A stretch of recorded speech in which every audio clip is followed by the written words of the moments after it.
outside City Hall at or before 5 p.m. June 17, 2015. We have 2 items on the agenda today. Mr. Chairman, I'll let you take it from there. Thank you, Mr. Collin. I have no oral communication, so we'll just go ahead and go to the review calendar. Any staff announcements? None? Okay. We'll go to first case, which is PDR 14-18823-330-334 Salem Street. Thank you, Chairman Martin. Good evening, board members. As you stated, the first case is PDR 1418823, located at 330 and 334 Salem Street. The subject site is zone R1250.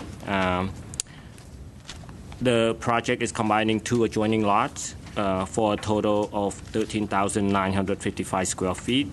And the applicant is proposing to construct a 3-story, 12-unit multifamily building with 29 parking spaces in a semi-subterranean garage.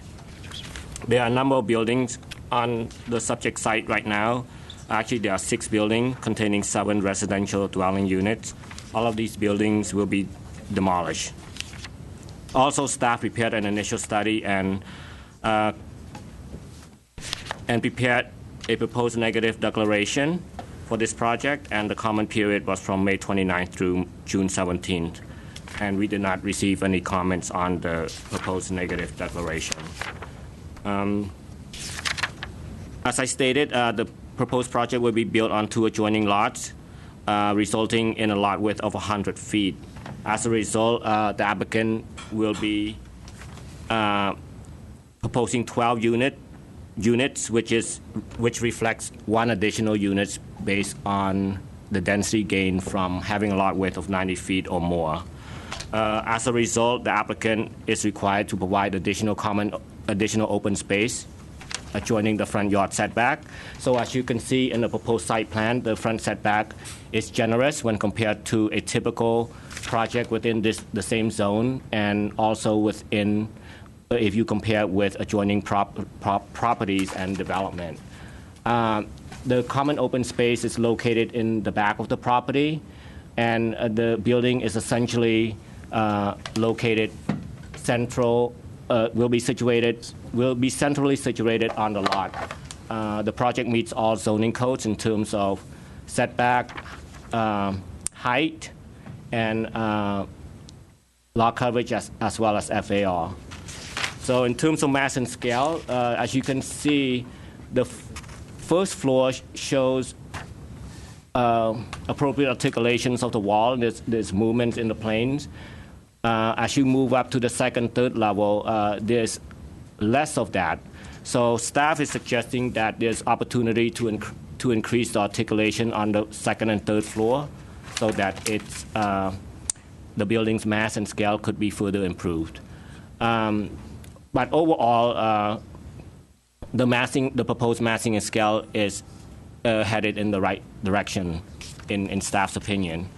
In terms of the architectural style of the project, this project is designed in a contemporary style. It will feature standing seam metal roof in brown, anodized aluminum windows that will be casement, and the cladding material will include smooth steel trowel stucco finish and stone veneer on the base, which will be in a darker color. So, and the railings will be also contemporary. As you can see, its design is consists of vertical railings, pickets. So the overall material. Horizontal railings. So the overall finishes, including materials and the cladding materials and colors, are supportive of the overall architectural style. So in general, staff recommends approval of this project with some conditions. And this condition includes additional modulation on the 2nd and 3rd floors, especially on the side elevations. And number 2, consider incorporating a lighter or darker stucco color for the middle bay along the side elevations or other appropriate design modification. And number 3, provide additional amenities at the rear common space to enhance the area's usability.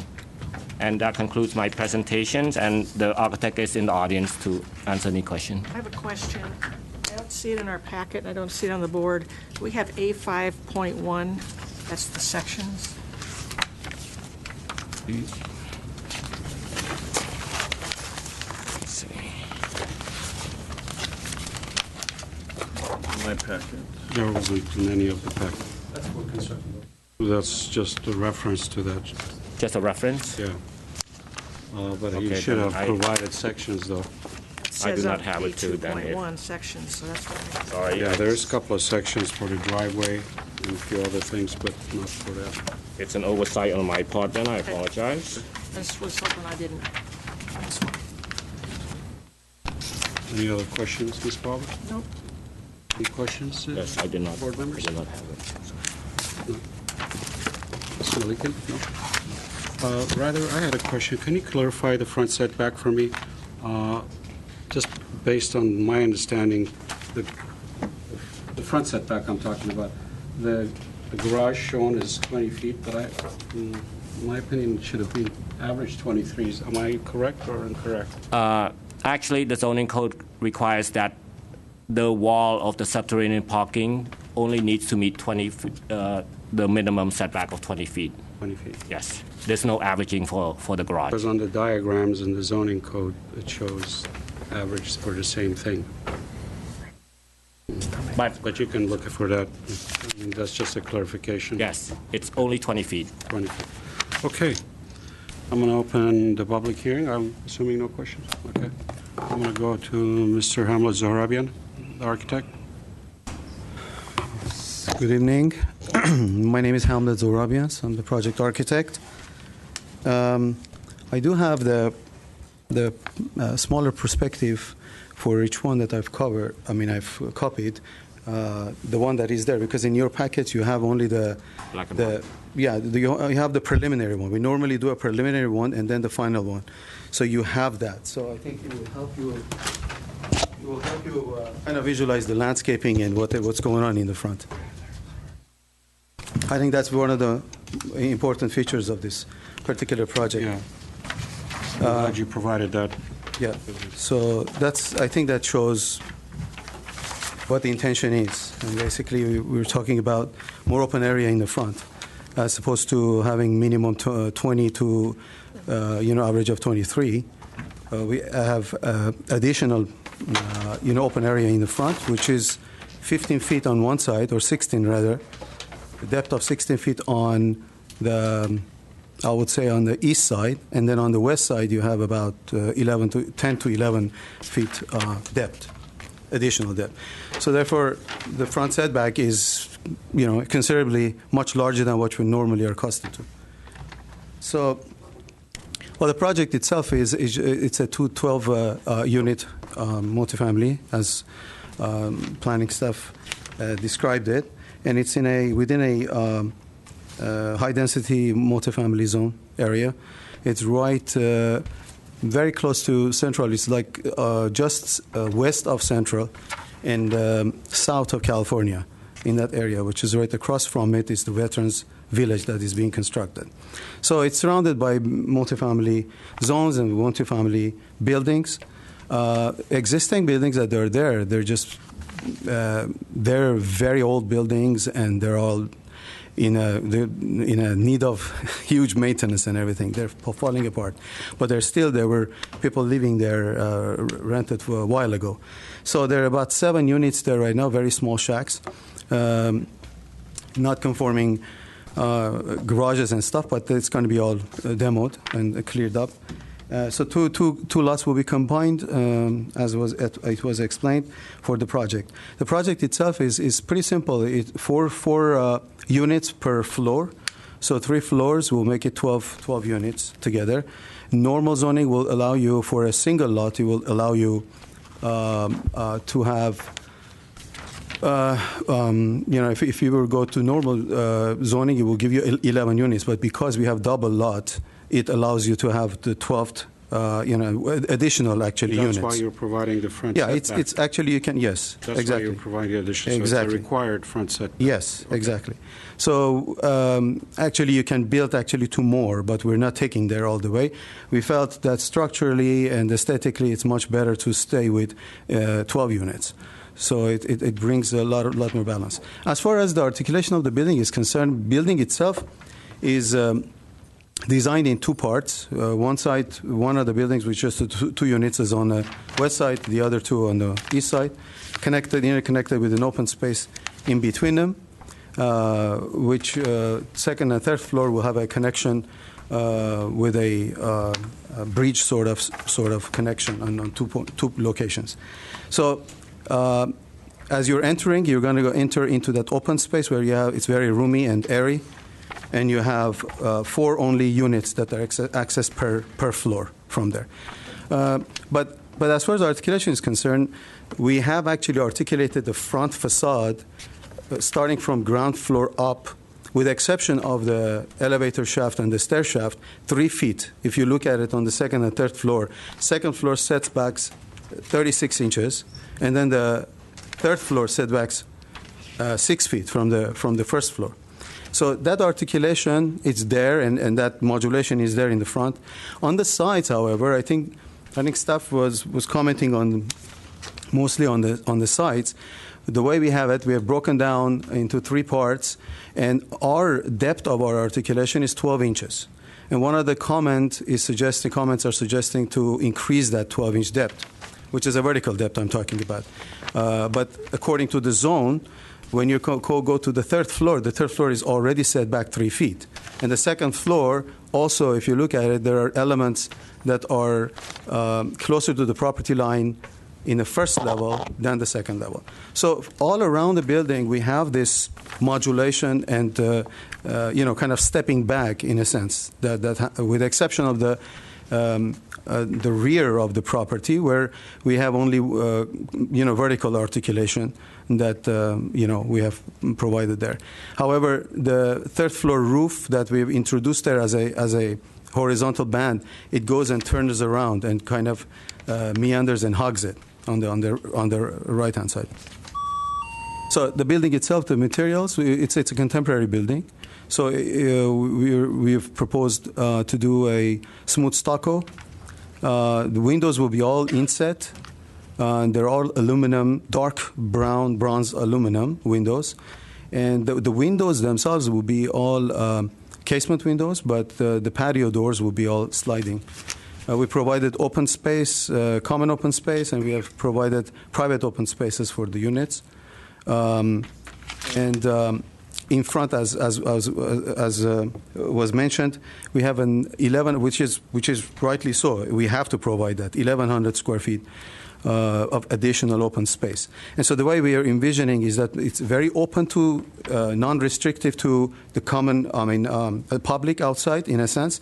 It looks like a kind of more of a garden setting where you can actually come in and walk through the planters that are proposed. Planters are deeper in certain areas, and when you go above the deck, the planters are only 36 inches, and we have provided like 18-inch planters for people to be able to sit around the planters as well.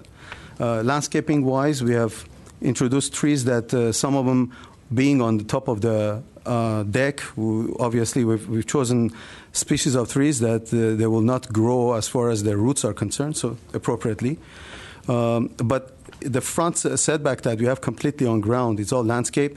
In the common area in the back, we've provided a strip of 11 to 12 feet of strip of area that is going to be all flat because we have depressed for the landscaping. So you have 24 inches of soil right there. So when you're looking at the common area, that landscaping that doesn't have double lines, that's actually level with the walkway itself. So we have stepping stones there, integrated some seating areas there. Staff also, they made 3 recommendations, which there are 2 recommendations and 1 suggestion, which the first recommendation to actually increase the articulation. I'll look at the plans. I found the way we have treated on the sides, it's pretty appropriate. I don't see these are not like 6-inch depressions. We're talking about 12 inches to make sure that at least we get a nice break there. But I've looked at it, and I think we'll be open to push the center portion a little bit more and increase that depth of that articulation on the sides. The front and the back, they are basically all articulated 36 inches per piece going back. So the other one was to introduce a different color in the center. Well, we'll be open to that. I can use a darker shade in the center to have the appearance of a deeper, articulation on the side.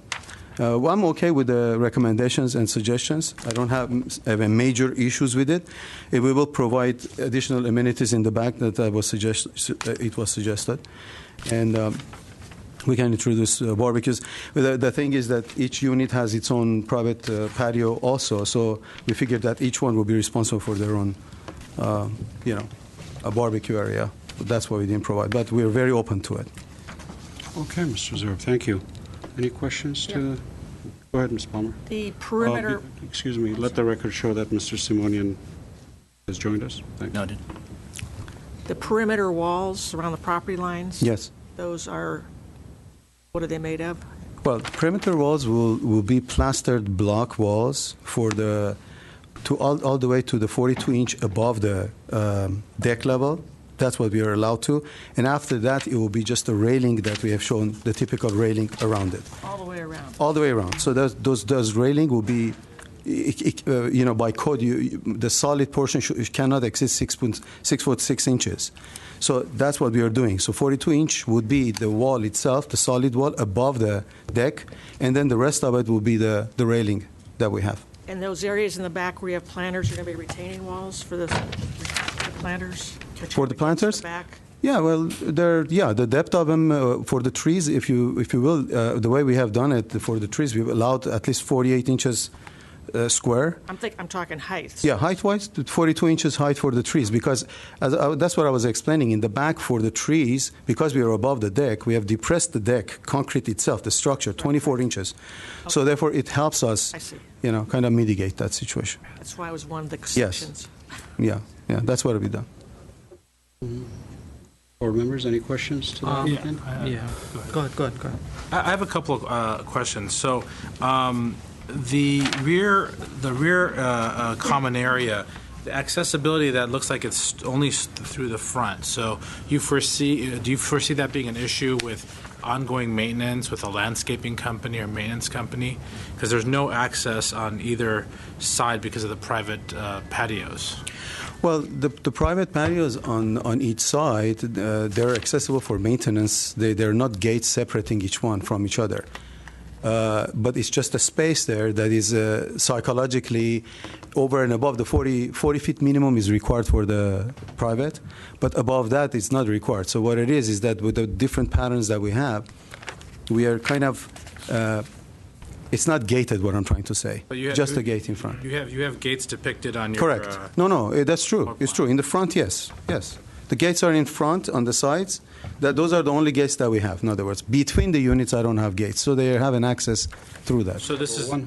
Sorry for interrupting. One of them is an exit. Yes. One of them is actually an exit, so he needs to keep that open to get around. Yeah, I understand, and then that's the thing. So the piece that you've outlined here, in the middle center, and yes. I know you can't see these pieces here concern me because I can see them being blocked by future homeowners or residents to create that private patio that they would so desire, creating an exit issue. And I don't see a good flow for someone accessing the common area for maintenance issues. So I would... Well, okay, if I were to speak to that, the center portion is between the two buildings is 12 feet.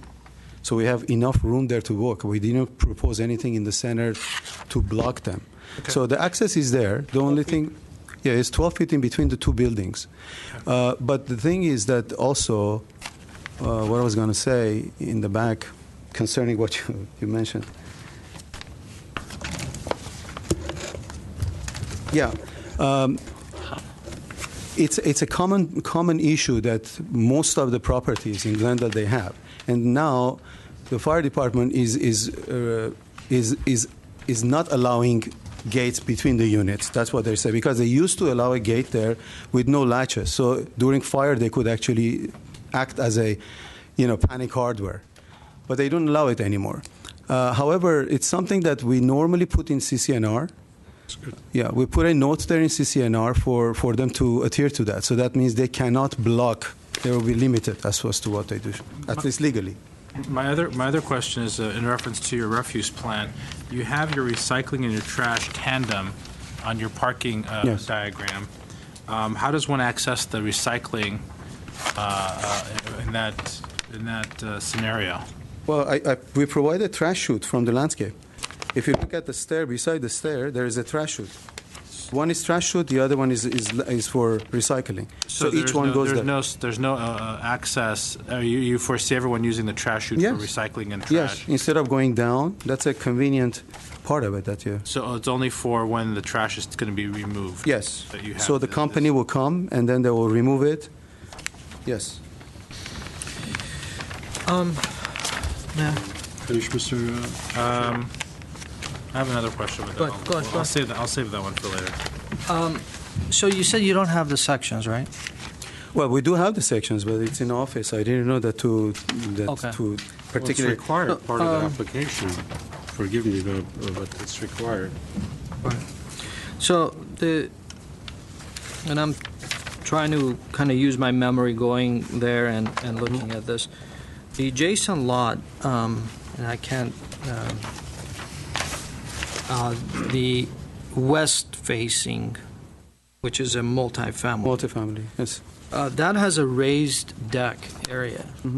And you're proposing to build a planter against the raised deck area.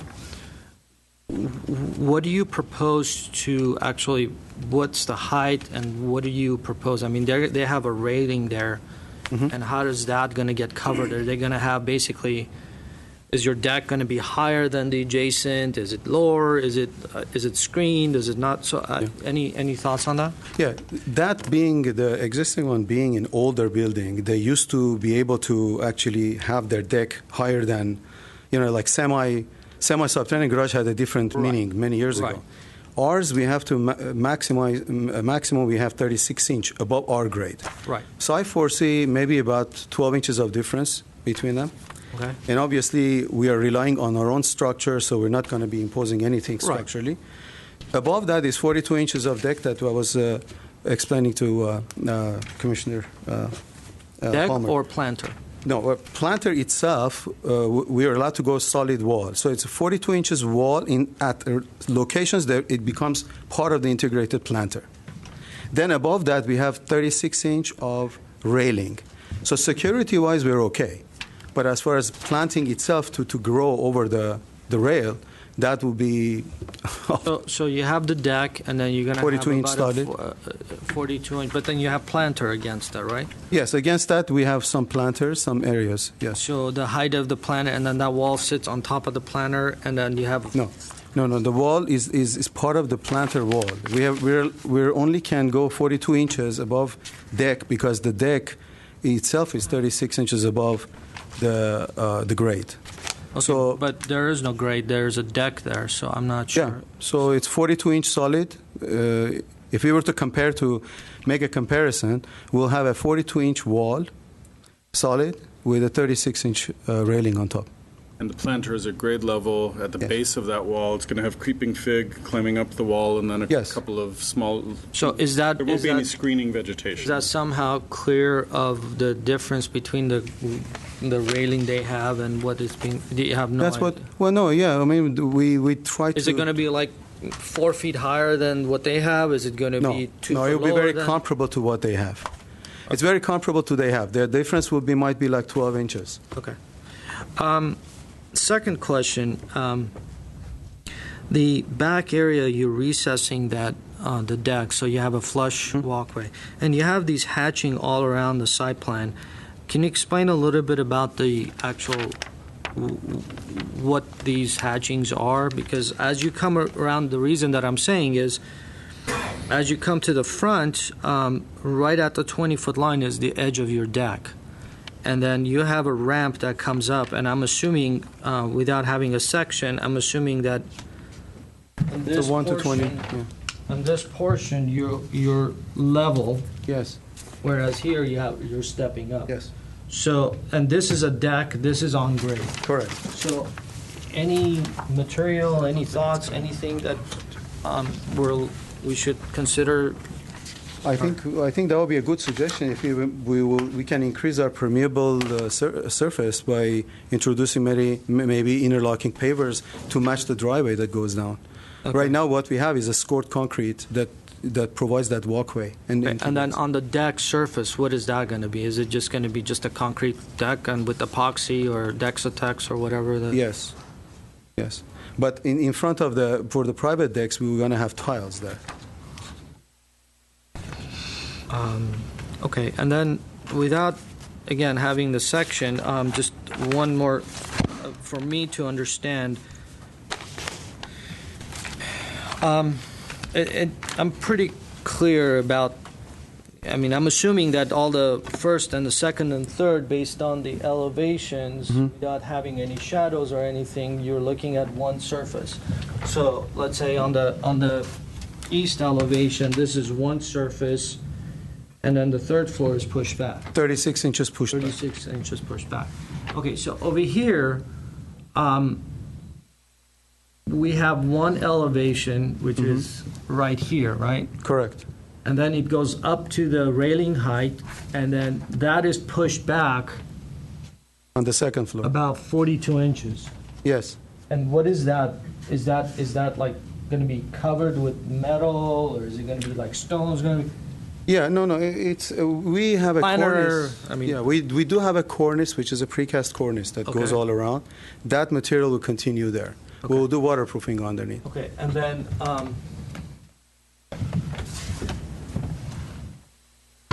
are these two the same elevation? No.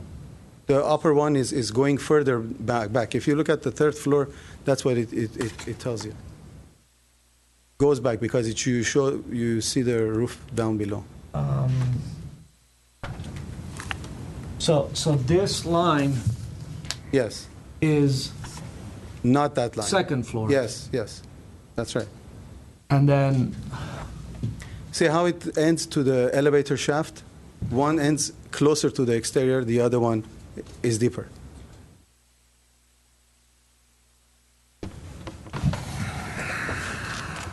Anything else, Ms. Mulligan? No?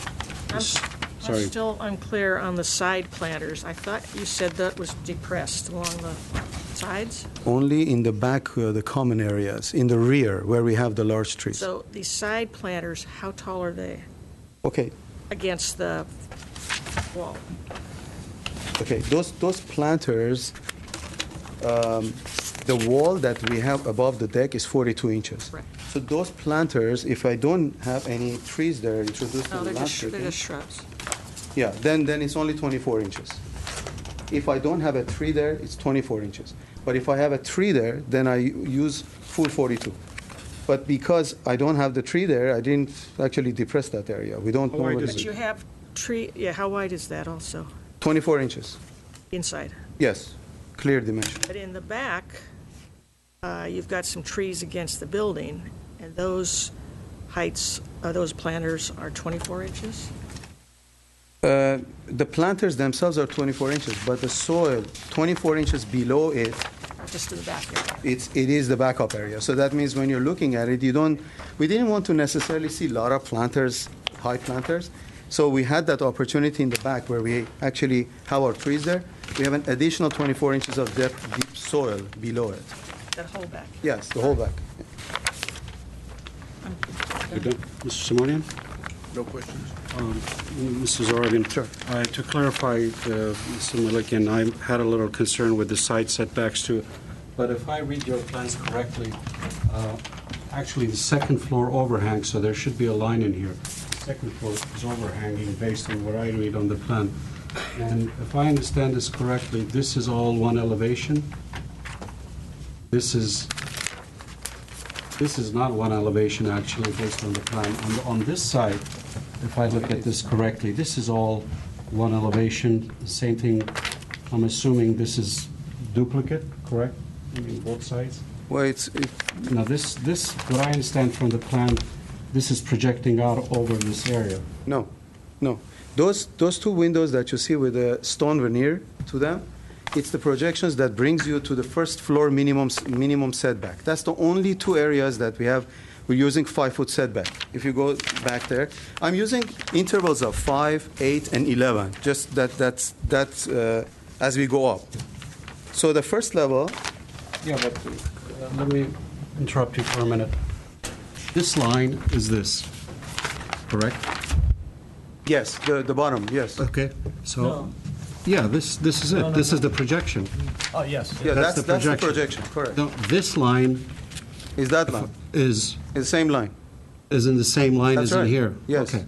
I just wanted to clarify that. So Yeah, I yeah. have this mass all the way across these two stories. Yeah, that's in the center, correct. And then it's broken down on the third floor level, where you have 3 feet setback to introduce the minimum setback for the third floor.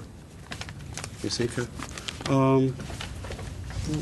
Wasn't there a reason you didn't make these planter on the side a little wider to plant some trees? There's no trees. I mean, there's no buffer in between these two neighbors. No, there is not a reason. If we like to do it that way, I can. Normally, when we look at to see existing houses, they normally have trees. I don't want to just clog 2 trees beside each other. So sometimes. Yeah, but the mass and scale comparison to the other neighbors is, I even can though put- this may be developed one day, but the next door is not going to be developed anytime soon. I think So- in the center portion specifically, Chairman, we can actually put a couple of trees there because I have a deep, private area. Well, that was my next question. I mean, this interior courtyard seems so bare. I mean, some interior landscaping or some pots should Sure, take I place. can introduce. It's narrow, I know.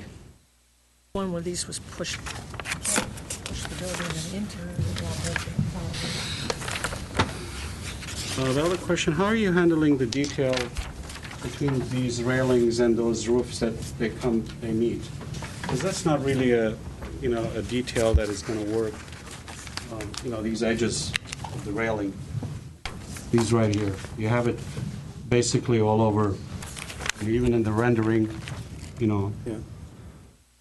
either you put a wall or something to finish it, because that finish is not really going to. Well, the roof itself is supposed to be a metal roof. I got it. And then But- the front fascia and everything is all metal. So that means it's wrapped in metal.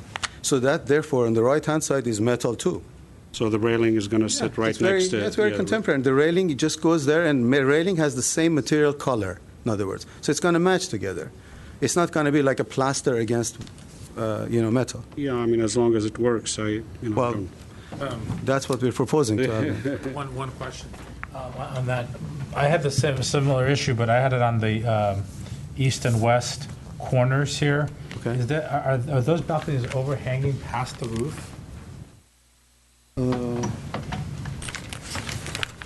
Yeah, I got to go to the plan. I Yes, can't see they are. myself. they're overhanging. Yeah. Maybe balconies themselves might be just overhanging a little bit. About a foot or so. That was the third floor, I guess, right? Yeah. And is that overhang carried through out on the second floor, or is it just on the east and west sides? Mainly on the corners. Yeah, it's possible. I mean,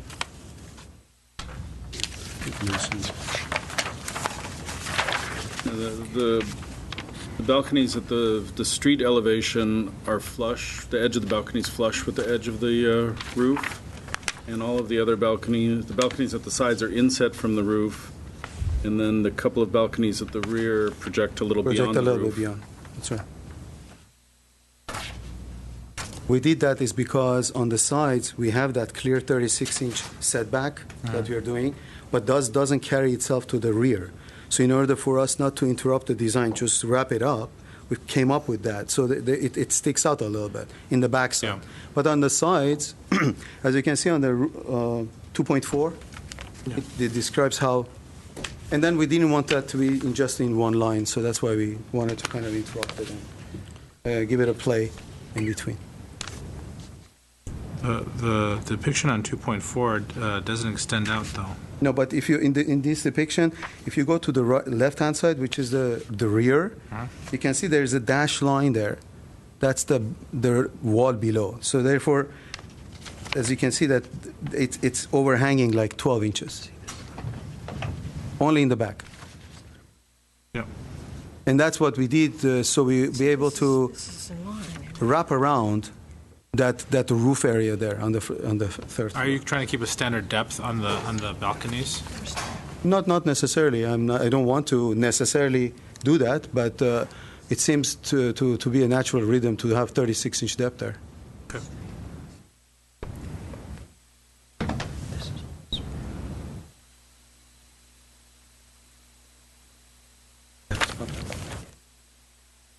It's not that way in the plan, no. Oh, we can clarify that. We have a question on Go this ahead. little entrance feature that's popped out. Yes.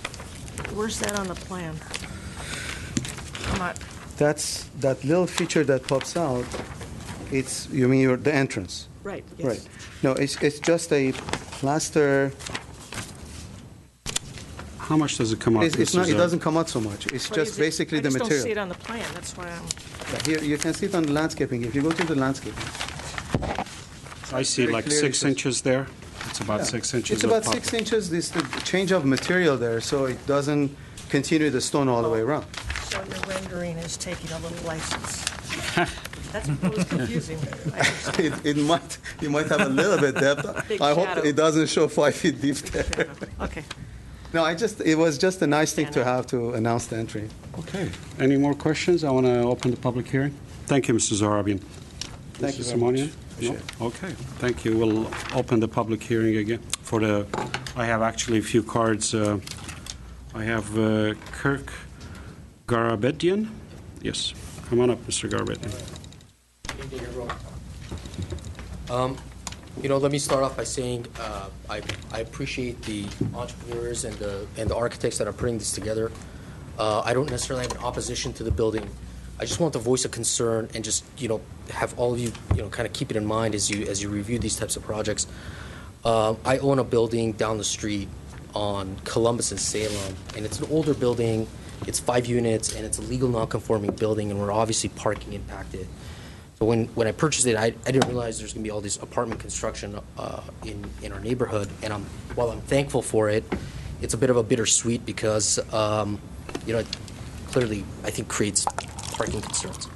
So I just want to kind of voice that concern and see what is the board's thoughts about parking and how to kind of handle the other kind of legal non-conforming older buildings that are on the street. Thank you. All right, thank you. Mr. Garabedian, just for your knowledge, based on my understanding, the project meets the parking requirement of today. And for your next question, I think you should refer to staff as far as the other item. I don't know if it's something that... Well, generally, parking is an issue to be taken up with City Council ultimately as a broader neighborhood concern. The design review board's focus is really on the design of the building and making sure it's compatible with the neighborhood. Ultimately, the board can't allow something that doesn't meet the zoning code. So if the parking meets the current zoning code, that's where it is unless we were to change the code ultimately. Thank you, Mr. Platt. I have no other speakers. I'll close the public hearing, and unless you have any more questions to the architect, we can go ahead and start deliberating. Since you've been quiet, Mr. Simonian, I'm going to ask you to start. Punishment. With all due respect, I did come about 10 minutes late, and so I'm wondering if you guys could actually take Sure. a stab at it, because No I problem. did miss staff's presentation in its entirety, but I think I've caught up quite a bit. But I think it is important for me to kind of hear others first, because that's always a crucial point. And so if you don't mind, I'd like for you guys Sure. to start. Ms. Palmer? I agree with staff's comments about making that interior section different color or a little shaded. I have a comment regarding the paving and the interior. I would suggest that where you have entries, you've got like 3 different entrances that are recessed, that maybe that's a different material just to make it a little more inviting, because it's going to be a long corridor going right through the center area. And maybe that material can match something else that's out in the front. Now that I think I understand the walls and the depressed areas, I also would like to see some widening in that side areas in order to get a little, so it doesn't look like a long corridor of just one particular shrub. My other comment is on the south and west sides. I don't know if you considered any awnings or areas for a little shade, because that's going to be very hot with those windows all along there. So that would be a comment. Let's see. I think you've answered all of my questions. I like the breakup of the planting and the heights for the planters in the entry area. I don't see any other way to do this other than to go through the center. I don't think it's going to be a very big issue. I'm glad to see that you did drop down in that rear area, which gives them a little more room. So in general, I think it's a presentable building. I think that's the comments I have. Thank you, Ms. Palmer. Mr. Churchill? Sure. I think the overall design is well articulated. I have some concerns about the balconies overhanging past the roof line. I think you should take a second look at that, but I'm not going to request that that's a condition. I see where you have your, your trash chutes. The refuse plan still concerns me, and the reason it concerns me is I don't think you're going to be able to get 12 individual families to conform to that particular process. Most people that live in these types of housing facilities get in their own routine, go down to the car, drop off the trash before you're going to the car. It doesn't seem like you have a recyclable access to the recycle bin from the downstairs. I don't think someone's going to leave their, either 102 or 101, walk their trash all the way to the back, then come to the front to take the elevator or the stairs to the car, or particularly take the stairs from the back if their car happens to be in the front.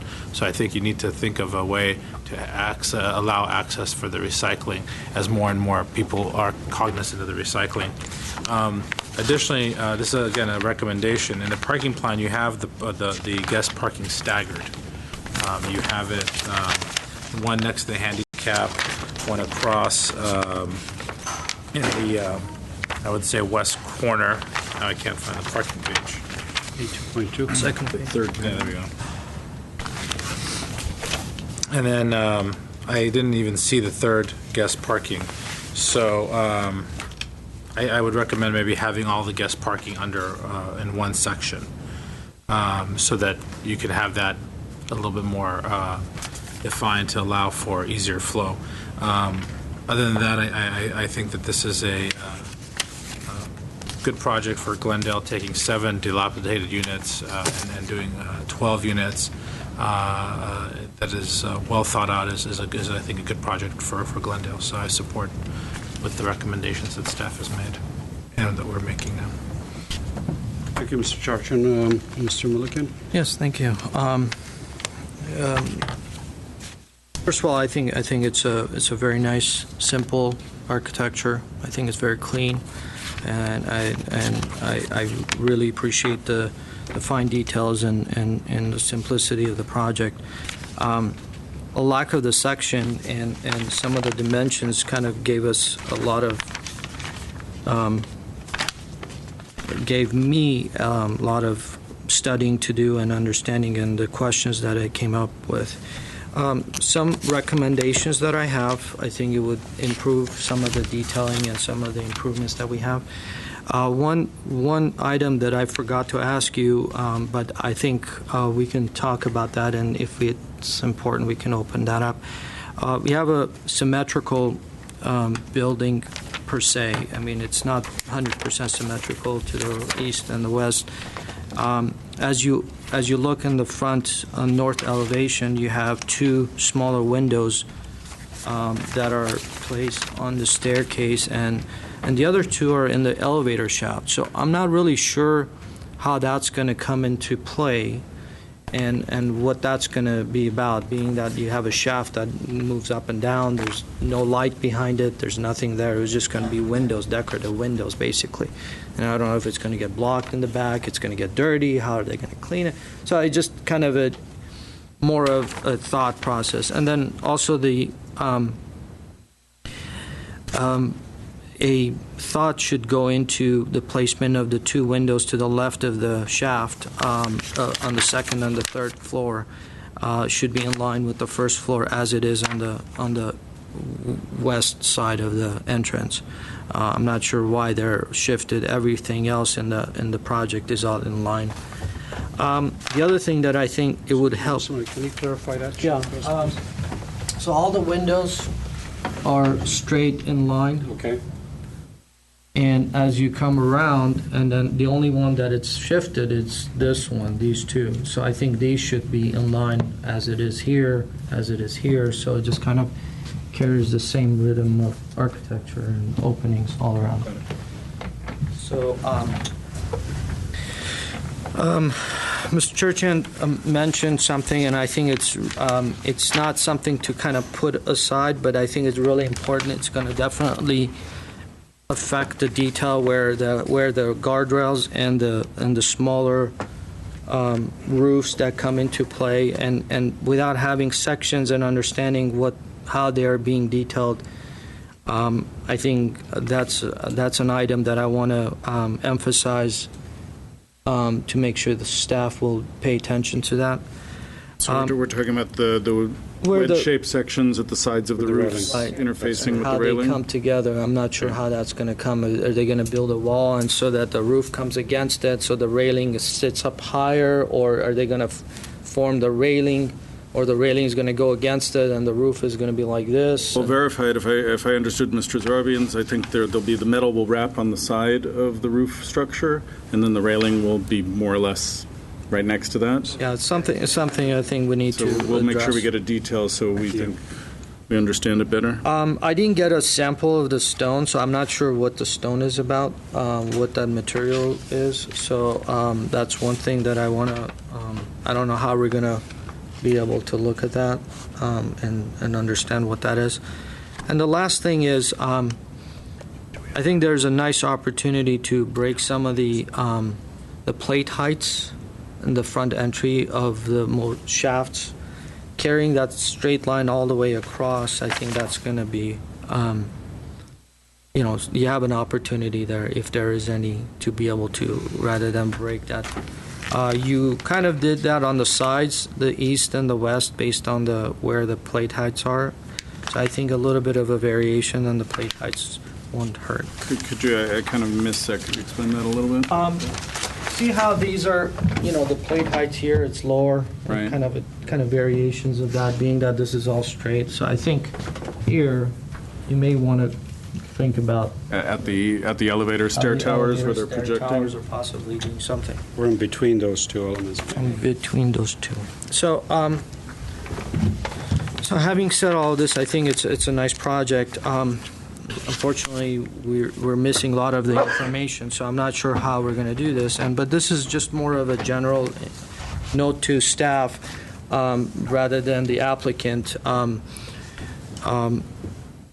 I would like to have a consistent set of packages, and I'm not talking about this, I'm just talking about in general, when staff is accepting applications, because I know a lot of applicants go through a lot of going back and forth, and certain applicants don't, and the packages that come in front of us, some are lacking information, some are, so we leave a lot of information out guessing. And I don't think it's fair to the applicant, nor it's fair to the other applicants that they go through this. So in general, I really like the project. I think it's done well. I think the elevations, the way that it's shadowed, I think it covers your section issues for me. So, but overall, the sections are part of the application requirement. The other thing that I want to emphasize are the decking, and how, being that the front deck is part of the the front common area. I would like to have that front deck somehow either somehow notched or some sort of a topping slab or something there that would kind of carry the same architectural detail both in the front and the deck area, and as it fades in the back, that can be concrete or whatever it is. Okay, so what we heard the applicant say that he might do a permeable paving at the front where it's available, but you'd rather have that be a Well, I solid don't know what it material. is, but I think it needs to have some consistency there. Okay, so I don't think a painted deck versus a stone and abruptly changing at that joint of the deck and the, on the grade, I don't think that's going to be nice, being that a lot of emphasis has gone into the front of the project. So I think that needs to be carried through and made sure that it works together. Okay. So and also it's I'm not sure about some of the elevation heights and elevations that are being the planter elevation heights and so on and so forth. So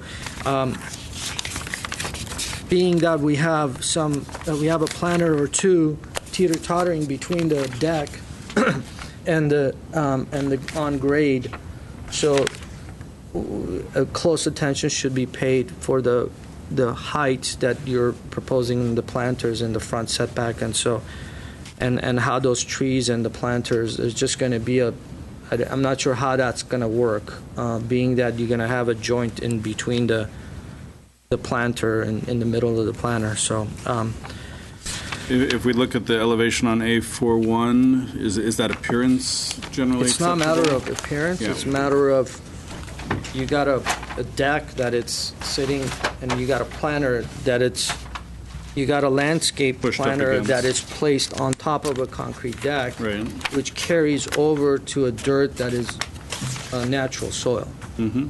So you got that variation of, movements that you're going to have a joint. So I'm just wondering, would it be easier to separate those already in the design so that you have a smaller little planter on top of the deck, or just kind of create that? So I want to make sure that I bring this up so that if once he gets more into detail, that's not going to be an issue with staff. when Okay, they and so review what it. we're trying to avoid is either unsightly joints or problems with Right. movement that would come So up. address it with the Safety. design rather than creating joints and dealing with some seismic issues. And then the last item, and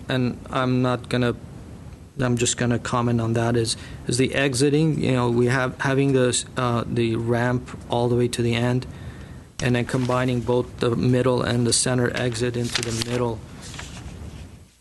It's just something that I would caution you and just have you check with building is safety, being that you're combining two exits into one point coming out of the building. So Where is this at, Mr. Maliki? So may I correct you, Mr. I think there's another steps at the edge of the driveway that breaks it off, and there's the middle one. Is that? Oh, I'm sorry. I take it back. I take it It's back. got a- I take it back. So I take it back. I'm sorry. Okay, that's it for now. Before I go to Mr. Simonian, I do really want to emphasize the completeness of these applications, because I had a hard time figuring out, there's no dimensions in some of these plans. The garage has it, but we really need to get some dimensions when an applicant submits us. Especially when we have courtyards and things like that. Although we can answer this, but it clarifies it for us further rather than. Okay, we hear you on the building sections. We really, that's an oversight. We do try to get Dimensions. those dimensions, Yeah. definitely. Sometimes with material boards, for example, with the stone cladding, we thought we were going to have something to offer you tonight, and it didn't come in, and occasionally that happens. In terms of the condition that you're proposing, our understanding is this is going to be kind of a random ashlar with larger blocks and smaller blocks, rather than any kind of stacked stone or with a strong horizontal Is it emphasis. flat or is it got It texture? can have texture. Texture. But is that direction that's more or less indicated on the elevation That's the acceptable direct- yeah, to the board? That's what I'm getting at. That's cultured stone anyway. Yeah, it's cultured stone. Yeah, okay. That would be okay. Thank you. Mr. Simonian, I'm not going to keep you quiet forever. Well, I concur with a lot of the comments that were made. It's somewhat refreshing because we don't get a whole bunch of projects that come in that utilize the additional common open space requirements to get that density. And once in a while we do. And it's when the projects do come in with that additional common open space, it's always really difficult to work it in after the front setback. What I thought was appealing in the design is the way that there was this extended front setback, and then there was these ramps that kind of took you around, and so the building was nicely set back. And I think that's just a combination of them not really taking all the density that they could have taken. I think had they gone for the full, they could have gone one or two more units, but they've kind of scaled it back. So when I look at the overall site, it's stepping back quite a bit from the boundary. So overall, the site layout is working out really well.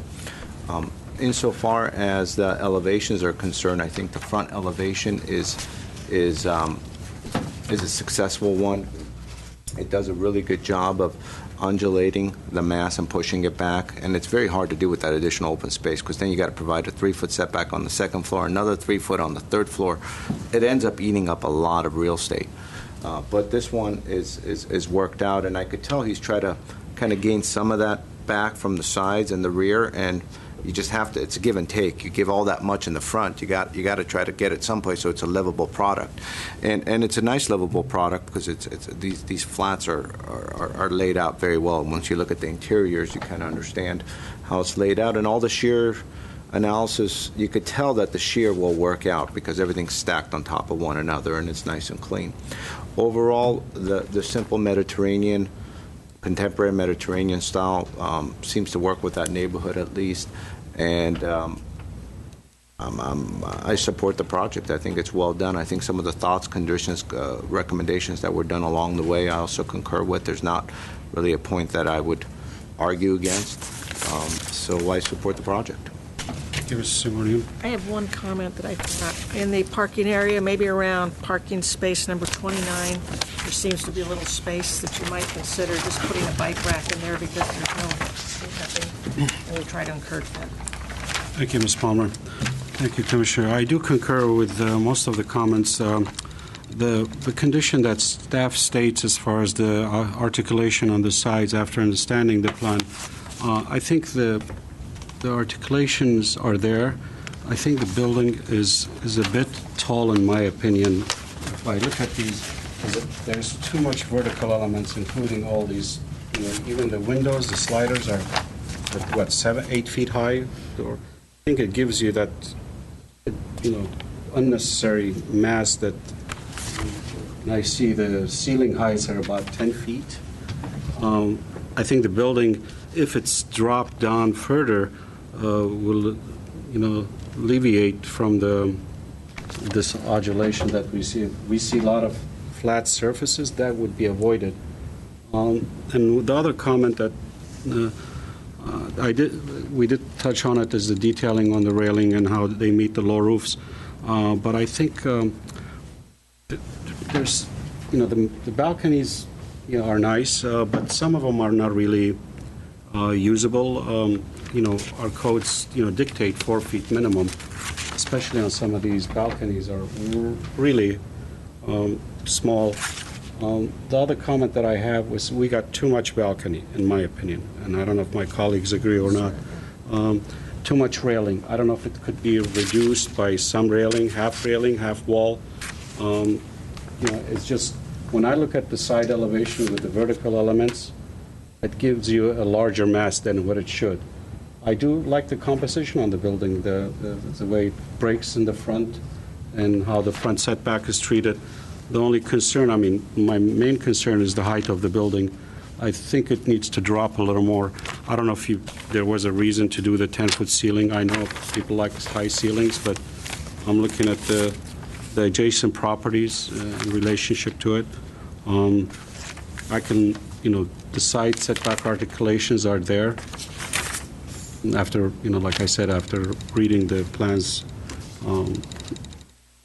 And And the balconies is my concern. Other than that, I concur with my colleagues' comments. And to satisfy Mr. Malikian, if you want, I'll open up the public hearing and we can ask the applicant about the stone, the cultured stone, if you have any more questions. I'm okay with it. I think, but I do want to, if you guys want, we can talk about the height. Okay. So I think I want to Thank you discuss very that a much. little bit. Mr. Simoni, did you have something to add? No, are you going to open the discussion up for Unless if you have the... an app, because he said he's okay with the stone, unless if you have a question to the applicant? I do not have a question Okay. for that. Okay. So I think as far as the height, it's my opinion that as a rental or apartment building, if you have a higher ceiling, obviously, 8 foot is the standard, being able to provide a 10-foot ceiling, I think it's really a nice amenity to the livable spaces. I really think that in some cases, being that it is adjacent to another apartment building, being that it is adjacent to another multifamily, and it is abutting another set of... So I don't think the height is an issue for me in this case, and I think it's a plus for that. I think what it's doing, the reason that I think you're commenting on the height are because of the height of the doors that are there. So I think the 8-foot doors are elongating the building per se. And I'm not sure if that's one thing that if you want to ask the architect what he thinks about it. But in my opinion, I think I'm okay with that as it's presented. So, The point is very well taken. It's maybe one or the other or a combination, but I think the vertical heights of the sliders are not in proportion with the mass in my Well, school. and going back to what your point was as well, you said something about a lot of railing. Now, say if the metal roofs that come up on these areas, if they are to kind of continue up as a solid metal material, cladding or whatnot, it could even be whatever the material is. And if that occurs, then of course the verticality of the doors going to go down, and it might provide more privacy. On the other hand, Ms. Palmer did recommend some sort of awning system, especially on some of the sensitive south or west elevations. If there's an awning system, but that dramatically changes the style, also will eliminate that. Each foot, sliding doors is a very nice amenity. I mean, it lives well. It has that kind of a substantial feel to it, especially with the high ceilings. To have a 10-foot ceiling and a 6'8" door might seem odd, but at the same time, I think those are some ideas that we could discuss to alleviate that concern that our chairman has. I mean, I agree with these comments. I have no question. However we decide to go on it, I just feel that there's some verticality there that is making the building much higher than what it should be. Now, whether we keep the ceiling heights the same or drop the sliders, or I concur with your comment, which I also mentioned earlier, maybe a combination of the wall, and that will eliminate that detail issue that you're having if we provide some of that. Mm-hmm. But I think the biggest thing with apartments, a lot of balconies and open railings are, especially off of the living room and other portions of the units. That they're going to be placing chairs and things like that you can't control, and that's how but it's the nature of the beast. It's the nature of the beast. So having said that, I think minimizing the height it's an option. I agree. I think it's a nice option. But those roofs were brought up. I wouldn't Minimizing want the height to of put what? railings on the inside. Well, minimizing the height of the open railing. Right, So- but he was talking about putting the railings inside those roofed areas. I would put Who, me? no, he was. The applicant. I see. So I'm just saying that would... To me, it's a simple, clean, it just works. What I'm afraid of is that if we start detailing that, I would want to see it. That's one thing that I would want to see. If we can make those details work, I think staff can make that detail work for the balcony. We've done it in the past. And I do agree with you on the, everybody's going to store their junk up there. But again, if there's a CCNR, then they can be controlled by their... For storage purposes. You can't have a store. But again, I'm open to that. That's my gut feeling on the building. Everything else works well. And the other comment that I'm going to emphasize is the side interior side. I think everybody concurs that those planters should be a little wider. Yeah, we have them. What is the maximum height of the building, the allowed structure in this? 41. 41, yes. Mm-hmm. So Of which, like 5 feet is the roof, I think. 36 plus 5, right? Yeah. Yes. Going back to... I'm sorry. I just want to add a comment. I hear what my colleagues are saying. On the roof height, I'm okay with the 39 feet, especially given the neighborhood. I mean, you're right across from the Veterans Village, which I believe is a 4-story structure. So I don't think we're the highest in the neighborhood, and I think that as far as the amenities, I think too many buildings have been built in Glendale where the amenities are very small and tiny and 600 square feet with non-functioning doors. A lot of things that didn't go through this board. And I think that having functional balconies that are controlled well with the CCNRs that prevent some of the storage and other issues in a small community like a 12-unit community, it works, I think. And I like the fact that the applicant hasn't put a lot of balconies in the front. There's only 4. I would work on those east and west corner ones that protrude out on the north elevation, especially. But I don't think that the building needs to go down to deal with the perceived height. I think that other options are available. And go ahead, Mr. Smarty. yeah, with the notion of being able to raise some of the, say, parapet around these balconies and then having the transparent railings above, since it is a metal roof system, it actually would work out real nice because the metal, brake metal, could come up and then it'll wrap around. It'll act as really the coping for it. Be a very modern kind of clean look. And then they could just come up with the system of attaching the railings from the inside on that wall coming up. So there's ways to do it. Can I get some guidance from the board on the height? Looking, if we just came up to the height where the metal roofs meet the wall, that might be a little too low to do the screening that you're looking for, although it might create a nice, neat appearance connecting the balconies to the roof. Do you want them to go up halfway up the height, or do you have a recommendation? Just to clear the slope. So just right up to the top of the slope? The slope, yeah. And then the only issue there is on the side facades where we have the inset wall surfaces, those roof lines slope up. They'll be at a higher elevation than the shallower roofs. Should we choose one of those heights, or is it okay to have different heights? Trying to have both heights. It's fine.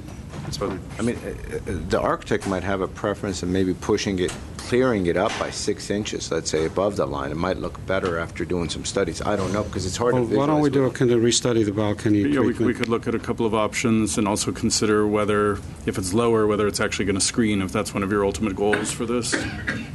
Well, screening and also to reduce the vertical. Right, no, yeah, that I think will happen no matter Yeah, what height it is. But I mean, although I question the ceiling height, but the suggestions were well made that we can manipulate this differently. With that, I need. You want to read the comments, or you need a motion, or? Yes, let's make sure we're good with everything. In terms of the staff comments, I think the board did not agree with staff's comment or condition 1 about the modulation at the side, so we'll let the side stand. We will ask for a darker color at the inset areas on the side elevations. We didn't hear from the board about additional amenities at the rear common area. I think the applicant agreed on that he's going to work with you. Okay. Barbecue area and whatever additional seating. We have, I'll just read these in order. At the entries to the units, there is a recommendation to change the paving of the decking, the deck cladding, so that the unit entries are kind of called out in a way that establishes their presence. That's the I think courtyard. that where- goes along with what Mr. Malikian was talking about, bringing that paving area in. Okay. So we'll have a change of paving appearance at the front doors.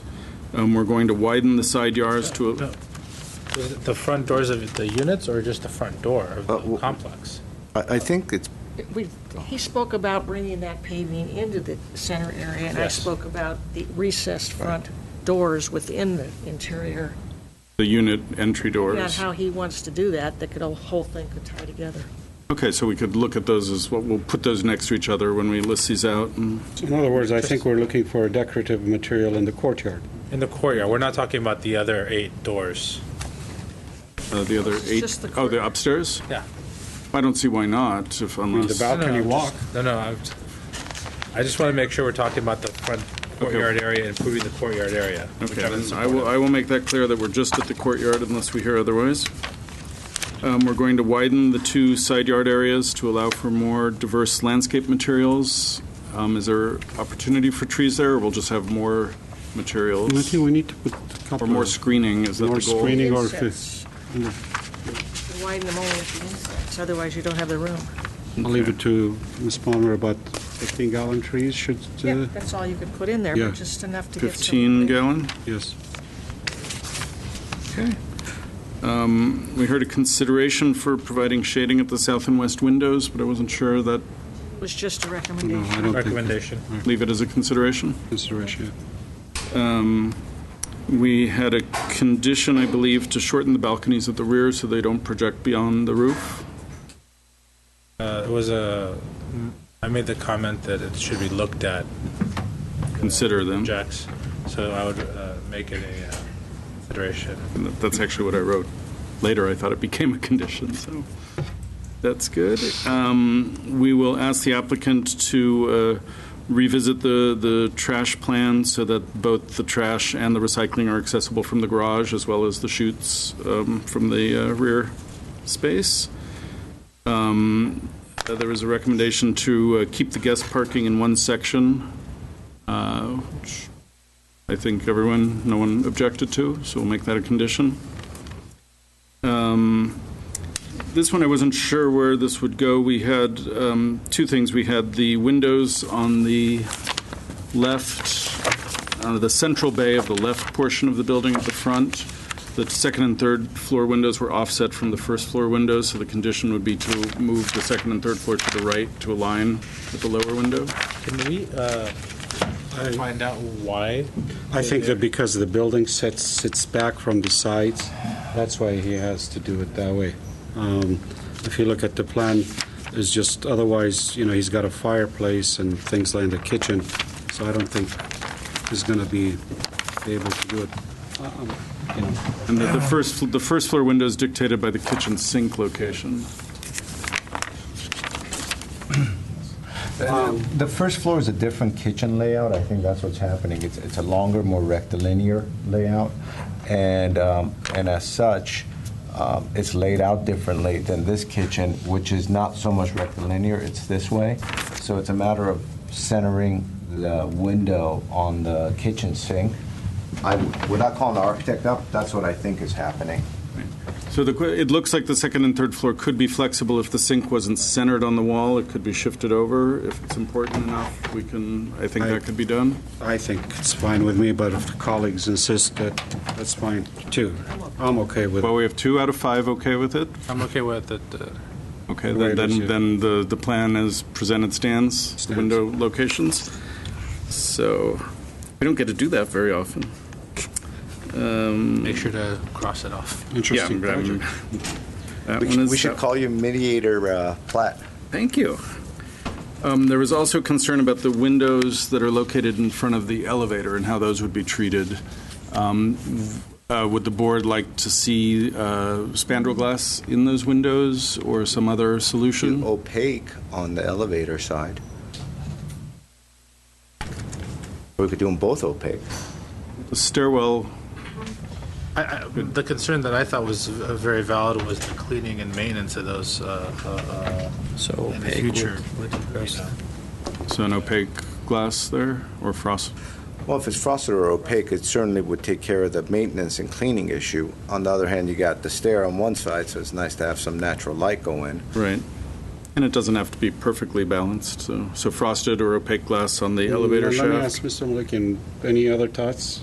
Because we could treat one of them more decorative element rather than, is that something that...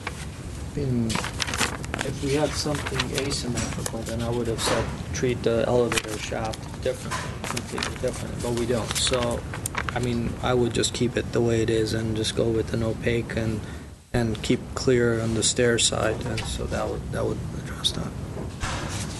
Okay. One thought could also be just recesses in the wall painted to match that darker color that we're using at the sides now. That's why I said to Mr. Malika whether it's something decorative or, just a recessed area or, Either way. it Okay, needs so to be we'll addressed. leave many options, frosted or opaque glass in a window frame type setting, or possibly recessed panels painted out to have a darker color. Okay. We're going to ask for a detail of the interface between the sides of the projecting roof areas and the railings. that goes Concurrent- with how we treat the balconies. Yeah, concurrent with that, we'll kind of put these in one condition probably, and then we'll also have an opaque base to the balconies that will likely be brake metal that's going to match the sheet metal of the roofs, and we'll work to see what the ideal height is for that. We will, and this I got the sense was a consideration, so tell me if I'm wrong. We're going to look to see if the plate heights at the third floor of the front elevation can be shifted so that we can have kind of a break in the roof line similar to what we have on the side elevations. That should be a condition, I think. Condition. Okay. Just to confirm, we're going to make sure that there's a consistent paving appearance at the deck area of the front of the building and the front walkways, and then we'll take that and coordinate it with the courtyard appearance so that we have a consistent appearance from the street into the first level of the building. At the front planters facing the street, we're going to ensure that there are sufficient joints between the different levels of the planters and the walkways so that the joints themselves aren't obtrusive, but we'll also make sure that if there's building movement, we're not going to have any issues with cracking or other potential effects. That is my first page of notes. We're going to install bike racks in the corner of the garage near space 29 where it looks like there's some space for that. We did not get enough traction on lowering the height of the building, so the height will stay the same. We heard that the balconies aren't usable and that they're too small. We need to make sure that they're 4 feet. Yeah, we'll ensure that they meet the minimum. We had issues with that where we can't project the balconies out anymore because of all the setbacks are like Yeah, I know. to So the he's inch. got to pull it in. But we'd have to lose interior space if we were making the balconies bigger. But our zoning code requires 4 feet minimum. Okay, we'll just make sure everything's It's at 4 feet, yeah. code. I think it is. But I think Only they're, okay. Only they're required, yes. And I believe if the balconies are not covered, which might be the case in the third floor, there's some things you could do with the setback as well as to where it's measured from and how it's calculated. I think that's been done, though. Not positive, but... Yeah. It's already been massaged. Okay, we've talked about the half wall or some solid portion at the base of the balconies, and that's everything that I've got. Okay. I need clarification on this balcony piece before I... That, and then I want to add one more or a question, and then with that, the condition. Okay. What is the allowed railing in the front setback height? For the walkways, or? No, against the ramp that it's going down, because that ramp is, the driveway ramp is right on the property line. So they're going to have to put a railing at the edge. Where it drops 30 inches or more. No, in the front setback in the 20 Where the feet. driveway- So driveway. comes down? Yes. A railing will only be required by building and safety, if that's what you're referring to, Mr. Malakian. It's when the drop reaches 30 inches or more. And the two buffers, the sides of the driveway show planters with plantings that we often use as a substitute for railings at that 0 to 30 inches, so that you don't still don't break your We're not ankles. going to have any guardrails or anything Are we like that gonna in the step front the wall? setback. That is going to be checked. So, okay, Yeah. the architect says we're not going to have it. We're going to Okay. have to step the wall down, like, No, but against the property, I mean, outside of the property, you're up here, and then this thing is going down. I mean, something Yeah, is I to, know. Yeah, and we have the walkway to the sides of the units at the deeper part, so I'm sure there'll be some kind of railing there where we don't have landscaping. So you want us to just condition that to just verify that? no railings. No railings. Yeah, I would Well, we be may have to allowed have, that we may have to have some railing I at think they the. may need to have Within it. the front 20 feet, you're not required. I mean, it's Well, not if we have a permitted. drop off of several feet, we're allowed to Yeah, I have a mean, the only railing. other way we've done it in the past is just step the ramp wall so it doesn't exceed 30 inches and berm the grade down Yes. to it. But the, But you're well, the- on the but we have property grade On the level. property line, I don't know how he's going to deal with that. Yeah, we have a grade level walkway to the side of the building along the edge of the No, I think driveway. Mr. Mulligan is talking about this condition right here. Yeah, the front part. Yeah, and that's where we have landscaping shown in that area. That's minimal, but But we will have a railing But further you need back to look from at it. that. Yes. Yeah. what was the other thing, Mr. Mulligan? So I need clarification on where we are on this balcony piece, because there's a lot of balconies, and I think it's, what I'm understanding, the consensus, at least amongst the four or three of my colleagues, is that you want it to go up and create a buffer, and then have the railing proceed from that point up. Yeah, half wall, half railing. Half wall, half railing. Well, what's likely is it will be all railing down to the deck of the balconies with the shield, a face of some kind of metal that matches the roof, which could have standing seam joints in it if we thought that was appropriate. And what's the purpose of that? It was to diminish, as It we was to heard diminish it. the vertical height of the building and also to avoid, a lot of, screening the storage, because we have a lot of railing in here. Be a nice look, too. Yeah. Maybe he doesn't have to do it on every single one of them, but he can, It could be a way to unify the shape of the balconies as it connects to the triangular shape of the roof lines next to them. I mean, I'd be happy to hear from the Can I- architect as to what. I'm going to open the public hearing and have Mr. Zarabian come and clarify what we're looking for. Just to help, kind of unify all the thoughts and everything, and I appreciate all the comments. I think what we can do, in certain balconies that I have, I don't have to have balconies in front of every door, per se. If it's a living room and master bedroom, then I like to have that railing. But in some other cases, we can actually continue the same roof treatment, especially where you have a deeper wall. That roof will carry itself out and it will give you the break that you're looking for. So especially on the side ones, I think the center ones, they don't have to be doors per se.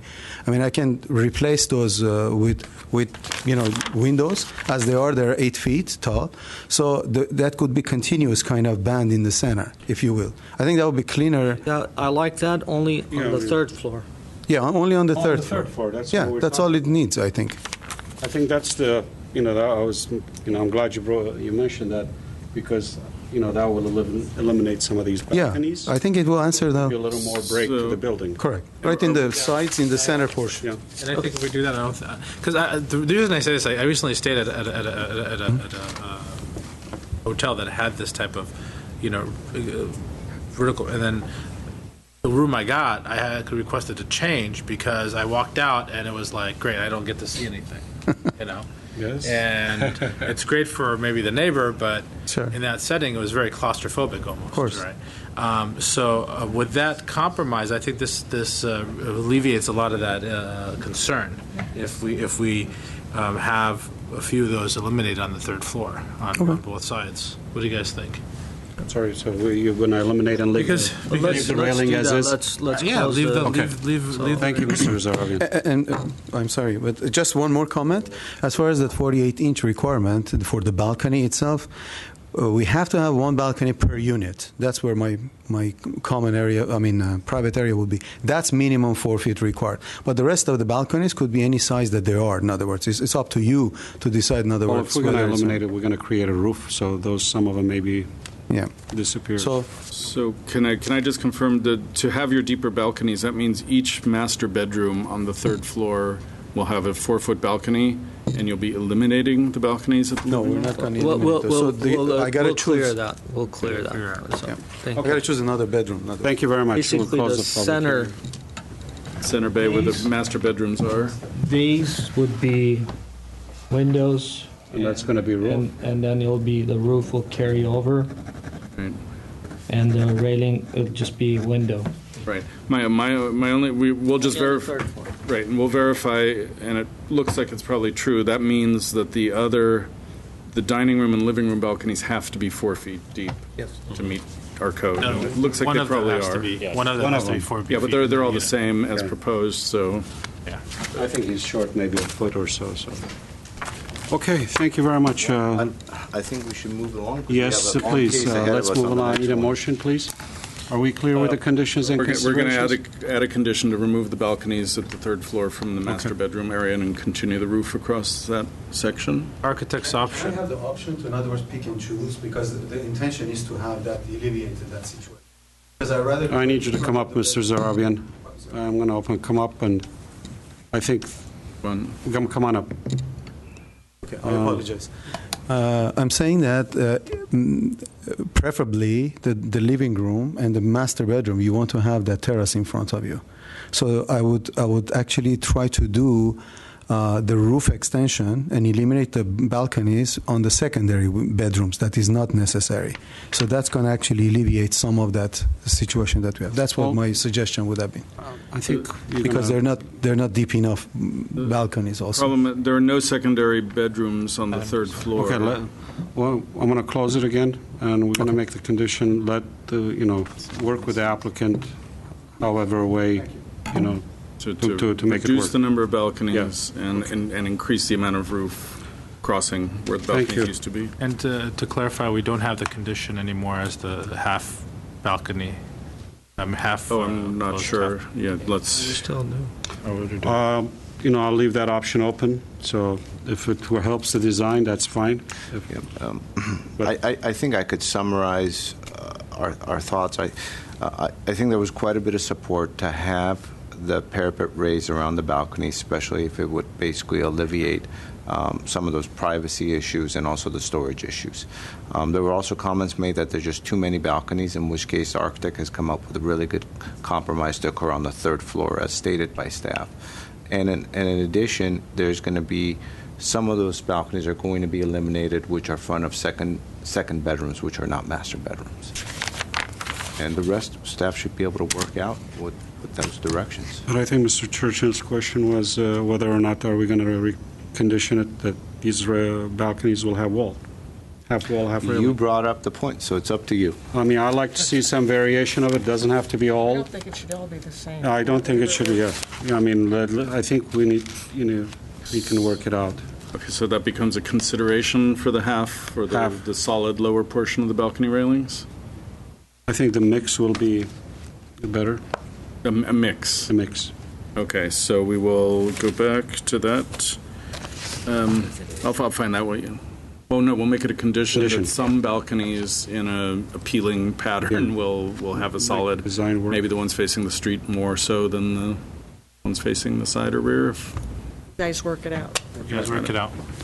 Thank you. I need a motion, please. I think move we need to move. approve the project with those conditions. Actually, I apologize, Mr. Simonian. First order of business is to adopt the negative declaration, and then you can approve the. Motion to adopt a negative declaration. Second it. Roll call, Who's please. second? Simonian. Simonian. Okay. So a motion to adopt the negative declaration by Mr. Chorchin and a second by Mr. Simonian. Mr. Chorchin, Yes. Ms. Palmer, Yes? Mr. Malakian, Yes. Mr. Simonian, Yes. and Chairman Mardian. Yes. Motion passes. Thank you. And now There was it's a going to be a motion. vote for the design of the There was a project. motion made by Mr. Simonian. I need a second. I'll second that. Okay. So this will be roll call. Mr. Churchin, Yes. Ms. Palmer, Yes? Mr. Malakian, Yes. Yes. Mr. Simonian, Yes. and Chairman Mardian. Yes. Motion passes to approve the project with conditions and consideration. Thank you. Okay, thank you. Mr. Chairman, if I may jump in real quick. We've had some additional people come into the audience. Since the beginning of the hearing, if anyone's interested in commenting on the upcoming case, please fill out one of the speaker cards that are located at the front, and you can get it either to myself or one of the other staff members. So we'll have a record of your speaking here at the meeting. Thank you. Okay, thank you, Mr. Brett. We'll move on to the next case. I believe Mr. Rather is the case planner as well. Yes, thank you. So the next item before you is case number PDR 142-1101, located at 518 through 520 East Windsor Road. Currently on the site are 3 residential buildings and a garage. So the project will combine 2 lots for a total area of 25,965 square feet.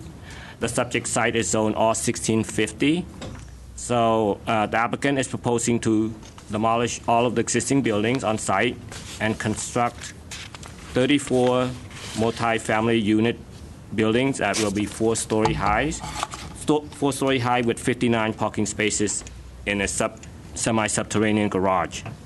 By way of some background, on March 25th, 2015, administrative exception case number 1500162 was approved by the planning hearing officer. This administrative exception was to allow the proposed project to exceed the lot coverage from 50% to 58%. This reflects a 16% deviation from code. Also, the project will invoke the provisions of SB 1818. This is the affordable housing provisions. And in that case, the project will include 9 affordable housing units at the moderate level. Thank you. Sorry. Brad? On the Let me press screen this over there? over. Let's pull this over and pull this over. This one? Thank you. I thought about this.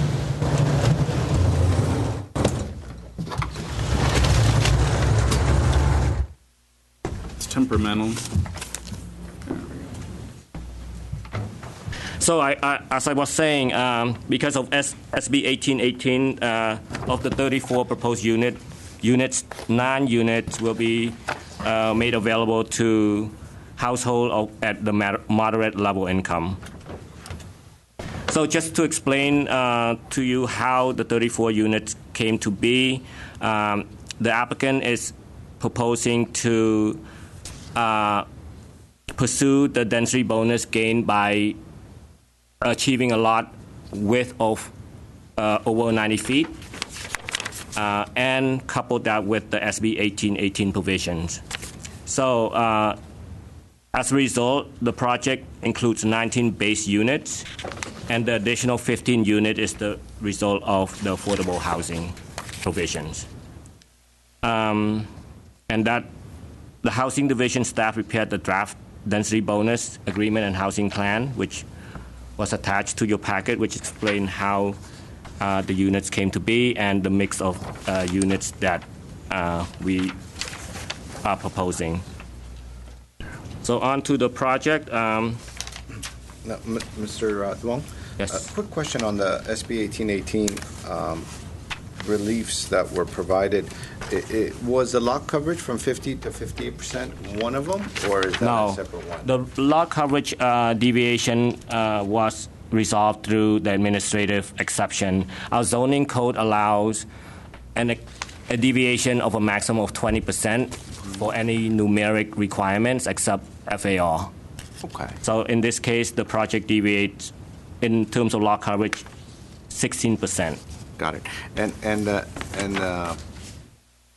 16% was the lot coverage. Yes. And does the FAR just not become an issue because if you're having a density bonus, basically it goes hand in hand with Yes, the exactly. with the That will be FAR? automatic. If you're getting additional units, it's very likely that you will exceed the FAR in order to make it all work. Got it. And is that one of the built-in provisions of the SB 1818? Is the FAR automatically going up, similar to the parking? Correct. I see. Okay. Those are built-in provisions.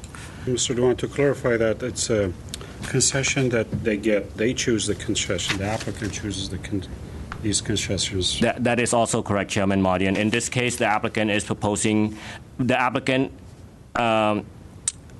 entitled to 3 concessions because of the level of affordability. So in this case, the project is requesting to exceed height, to exceed the number of stories, and to not meet the additional open space at the front. So if you look at the site plan, And one last question, I'm sorry, regarding the SB 1818. Besides the parking, which is built in, and besides the FAR, are there anything else that's built into the FAR codes, the SB 1818 provision, state provision, that is automatic? as far as I know, there may be more. I'm not too versed in the SB 18 rules that is mandated by the state, but as far as I know, FAR is one of them, and parking, including gas parking stalls and handicap. Oh, but I think to clarify that question, I think Mr. Simoni asking what's built in, what's automatic, what's not a concession. The parking is built in. The parking is built in, yes, that's automatic once you pursue SB 1818. The floor area, the common outdoor, the number of stories, they're not built in. Those are just choices the applicant makes to the concessions. But he's saying the FAR. The FAR is built in. Is the FAR is Because built in? once you're going over the units that's set by the zoning code, then you're automatically going to be over FAR if you're pursuing SB 1818. In this case, which is almost double. Yes. We have not seen a project that pursues SB 1818 without going over So FAR. the FAR is built in? Yes. Okay. Thank you for clarifying that. You're welcome. So if you look at the site plan, the lot is fairly square in shape, so the building sits relatively in the center of the lot. What's unique about this project when compared to the last project or most projects that are located around this proposal is that there will be a sizable central courtyard in the middle, as well as the front yard setback that's also fairly generous when compared to the older developments within the neighborhood. So we believe that the proposed site planning is consistent and is attractive in terms of achieving a central courtyard as part of the amenity. And in terms of the mass and scale, the elevation drawings shows a lot of projecting and receding volumes, and coupled with the interesting roof line, you have the sloping roof line as well as the flat roof line, and which are set at various height, so that help breaks the appearance of a higher building, and also the placement of the various materials, the colors of the exterior finishes, as well as the balconies. So in combination, all of these materials help really reduce the perceived mass and scale of the building. In terms of the architectural style of the building, this building is reflective of a contemporary style, and all the materials that are proposed to be used support this architectural styles. We feel, though, that some of the materials could be further explored in terms of where and how it is used on the building, particularly the laminate siding reflected on the elevation. So we have conditioned that as one area to be further reviewed. And there are There are other conditions, 5 more conditions that staff is proposing. So number 2 would be mitered joint should be used at all corners where laminate sidings meet. Number 3, provide detailed drawing for typical condition at junctions of different cladding materials. 4, based on the size of the development, additional seating areas, benches should be incorporated into the central courtyard and front yard area. 5, revise design of gates and railings at north facade to better complement the overall design. And 6, provide information about all proposed and/or existing perimeter fences and walls for review and approval. But overall, staff is in support of this project and recommend approval of this proposal with the conditions. Thank you. Thank you, Mr. Wong. Any questions? Mr. Simonian. I'm wondering if staff could take a moment and explain some of the SB 1818 state provisions that are state code and that are mandated by the state, specifically as they deal with height and stories, et cetera, because I think it's very important for us to kind of hear that and the public to hear that before we start this discussion about mass and bulk and the compatibility, et cetera. Okay, I will try to explain this. We had the Deputy Director of Housing here earlier, but I guess he had to leave. Unfortunately, none of us are expert in this, but Yes. we have a cheat sheet and we can help a little bit. What I understand about SB 1818 is that if an applicant or a project chooses to invoke the affordability into the development, the project or that is entitled to a certain number of concessions depending on the level of affordability. I believe based on the proposed project at the level of 40% affordability, the applicant is allowed up to 3 concessions. So in this case, what the applicant is proposing and as reflected in staff report is of the applicant's choosing. So there could be a number of other concessions depending on how the project and the design is played out. Oh, Mr. Zovak is here. Someone's watching. You've been watching. Yeah. All right. So you want him to continue? No, I will leave this to the expert. Okay. Mr. Zovak, welcome back. We Thank had you. some questions about the SB 18. Okay. The question was to our staff Mr. prior Sim- to... Mr. Simonian? Tony? Yes, Speak into the mic. No, just apologize. use it, yeah. The idea is if staff... You need to speak into the mic. The idea is for staff to take a few moments and discuss the SB 1818 provisions, specifically as they deal with the concessions that are built in on a statewide level, and to guide the board as how it relates to height, stories, and how that could further lead into discussions such as mass, bulk, and compatibility. Okay. Well, as Rather was stating, SB 1818 is a state-mandated requirement. It's a provision for providing affordable housing through the introduction of additional density into a project. And there's a menu of different affordability options that developers have available to them. Very low income, and in the case of home ownership projects, moderate income. With regards to how that interacts with design review, there's a provision within the code that says that a density bonus project is subject to design review. However, the reviewing authority shall not, through the design review process, reverse, negate, or limit any density bonus, incentive or concession, waiver, modification, or development standards or parking concessions granted pursuant to this code. So, effectively, those areas that the developer is requested for relief on through the concessions and the waivers and modifications are not eligible for review and or comment or discussion on with regards to from a design perspective. So to clarify that, so the SB 18 restrict us discussing the height and mass and scale? I mean, that's a given? No.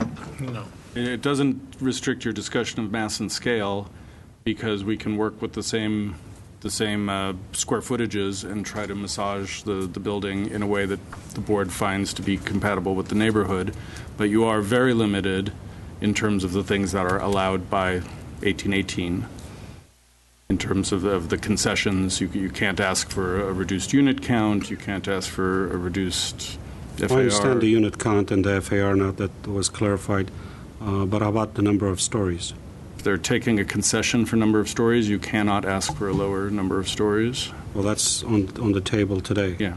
Mm-hmm. So we cannot basically question that. Yeah, you're being given a set of givens of the design through 1818. And just so the public understands, this is a provision of the state to encourage affordable housing. There's a recognition that there's an affordable housing shortage in the country, in Los Angeles in particular. And by giving developers some of these concessions, the idea is it makes projects like this financially feasible to include a decent number of affordable units. And then the developer has a choice of what level of affordability those units are held at. And the most affordable units give the most concessions. And then as you move to moderate, which this project is moderate, you get fewer concessions at the moderate level. So it becomes a financial balancing act for the developer to see how he or she wants to use the act. Well, let me ask you the question then. So if our hands are tied to discuss the height, does the staff or the housing division look at the context as it relates to these concessions before making a decision this is the right location for this property? We have no say in when a developer chooses to invoke 1818 on any site in the city. So that's their prerogative. Does the city have... You could, one of the ways, if you're concerned about height, we can work on parapet profiles and some of the things that we traditionally do. Some of the massing techniques that we use to reduce apparent height, if that's your concern, that's well within your purview for 1818. Okay. But the total building height is not. So these concessions are not negotiable? Yes. Okay. Remember the great public purpose of this. I understand. I appreciate the moderate housing. Okay, thank you. Anybody else has a... Is the height considered the 4 stories or the... Height's measured in feet from where it comes out of the ground to the highest point. Yes. But I'm saying non-negotiable feet height and story height. Yeah, the number of stories is non-negotiable. The height in feet, I believe, is the same. Yes. Okay, that's one. So we're deviating from most of the zoning codes on the multifamily standards in this case. Makes your challenge all the more exciting. Thank you very much. Okay. Any other questions? That's where we get paid high. Yes. Okay. Any more questions before I open the public hearing? No? Okay. I'll open the public hearing, and I'm going to ask the applicant. I have the owner and the applicant. Which one wants to go first? Mr. Garo Minassian and Mike Balian? I'm Garo Minassian. I'm the architect. And I can open and discuss the project on behalf of the developer, Mike Balian, who's here. So he requested that I take the lead. This is a project by a developer who's well-seasoned, has built multiple projects in the city of Pasadena, and excellent quality projects, very lucky, in my opinion, that he chose to try to do the same thing in Glendale.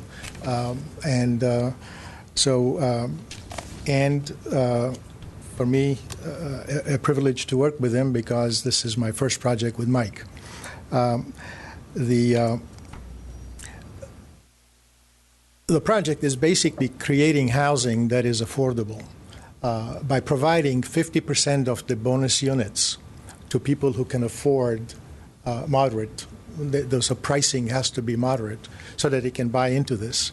There are a lot of people who would like to own homes, and here's an opportunity. 9 of these units will be offered at that lower price. And the units also vary from 2 bedrooms to 3 bedrooms to 1 bedroom. So what is being offered is comparable to what the project is across the board. So we're not having small units offered and big units at market value. So it's a fair distribution.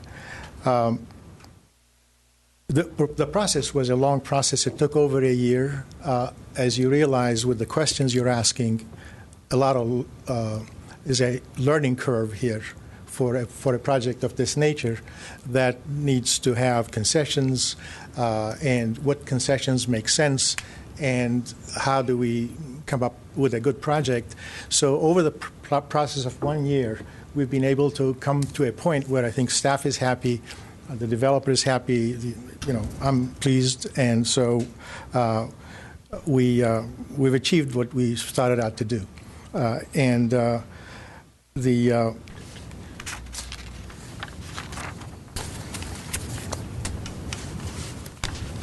The design of the project, the choice of the architectural style, was trying to be contemporary. We did not.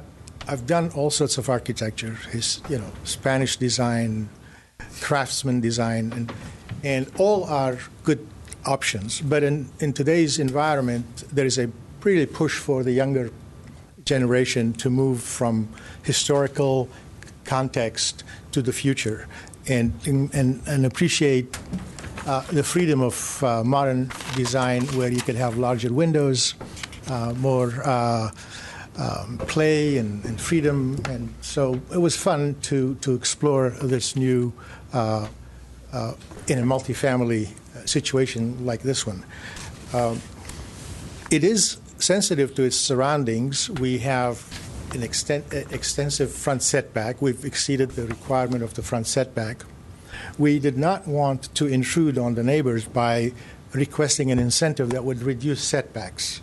I thought that would be maybe a mistake to push the building closer to the neighbors and say, okay, this is one of our incentives that we need to fatten the building. I thought the appropriate is to do a 4th floor that is recessed, so it's not very visible, but the setbacks are maintained, 1st floor, 2nd floor, 3rd floor, to comply with the code and not request any variation as an incentive from the setback requirements. Lots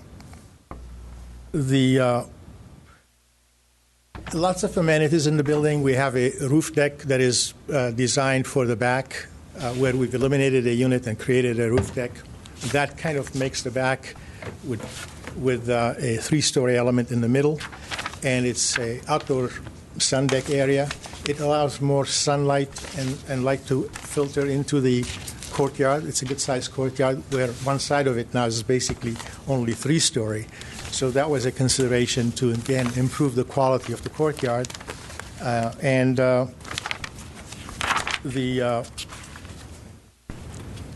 front facade was also approached with some thought, and the thinking was we wanted this not to be a building that has repetition of 1-story, 2nd floor, 3rd floor, and 4th, because these are flat units. These are not townhouses. But if you look at the front architecture, you notice that it may represent some interesting multi-level, multi-story townhouse with front doors that face the street, and they have like 3 vertical elements representing maybe 3 units. In fact, it's a 34-unit project, but tried to make it look less like a 34-unit project, more like intimate in terms of how it appears to people when they look at it. 50%, as I said, of the units are going to be offered as affordable. We have a very nice recreation room that opens onto the courtyard, so that interior courtyard flows into a recreation room, which again flows into the side yard with doors that disappear. So you could be down there and feel it's an expansive space, appreciate being on the ground level, at the podium level, in the outdoor-indoor environment. And that's pretty much how I approached this project.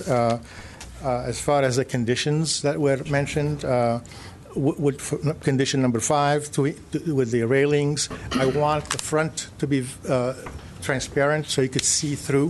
We didn't want to create any opaque for example, frosted glass wall, because there are front doors that face the street. So some vertical, 1/8 inch wide by maybe an inch deep blade type of railing, wrought iron railing is modern. It's not, it doesn't have frills. It's simple, and I think that would work well, even though there's a comment about maybe it doesn't fit. But in my judgment, it could work well, and the only thing is the condition 1 about adding some MEG, which is the laminate material. We were considering putting that also on the soffits of those sweeping roof lines, so you could actually appreciate them from below as well, not just on the walls, but on the bottom side of it. That's pretty much it. I'd be happy to answer any questions. Mr. Menarse, I had a question. You keep mentioning 50% of these units are for moderate income. But based on what I'm reading in the report, it's 9 units. 47% to be accurate, Okay. and of the 9 units represent 47% of the concession of additional units. So that's over the 19. Correct. Okay. Correct. Any questions to the applicant? Or the architect? Those 9 units are all the one bedroom? No. What I was explaining was that we have 1 bedrooms, 2 bedrooms, and 3 bedrooms. So we were designated certain 1-bedroom units, or 2, let's say 1-bedroom units, some 2-bedroom units, and some 3-bedroom units under the category of availability for moderate. I'm just looking at the staff report. I think I read. Yeah, if the staff report called out specific unit counts, that was not correct. We tried really hard to be clear on this. Sorry, I just. Total of 9 units will be reserved for moderate income households. The housing, and Peter Zovek can help, but the housing department ensures that those are fairly distributed, both in bedroom count and location in the building, so that there's no kind of ghettoization of the lower income units. Yes, of the 9, our numbers indicate three 3-bedrooms, 4 2-bedrooms, and 2 1-bedrooms, which represents the appropriate ratio of the overall units. Thank you. Thank you, Mr. Mr. Chair, Yes, I have a couple of questions. Sure. I'm trying to understand the front elevation, and I'm not going to get into the number of units, and I'm going to talk more about the architecture, the details, and how the whole thing has come about. I'm glad that you indicated. What happens here? Does the floor carries and you have a storefront in front of that? Spandrel. Right. Do we have a spandrel that is opaque, basically?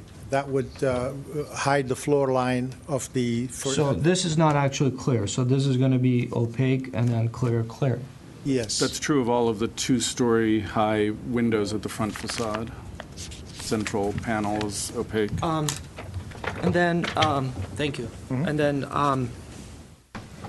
I don't have a section cutting through the entry. What is the? Actually, I'm sorry. I do have a section cutting through.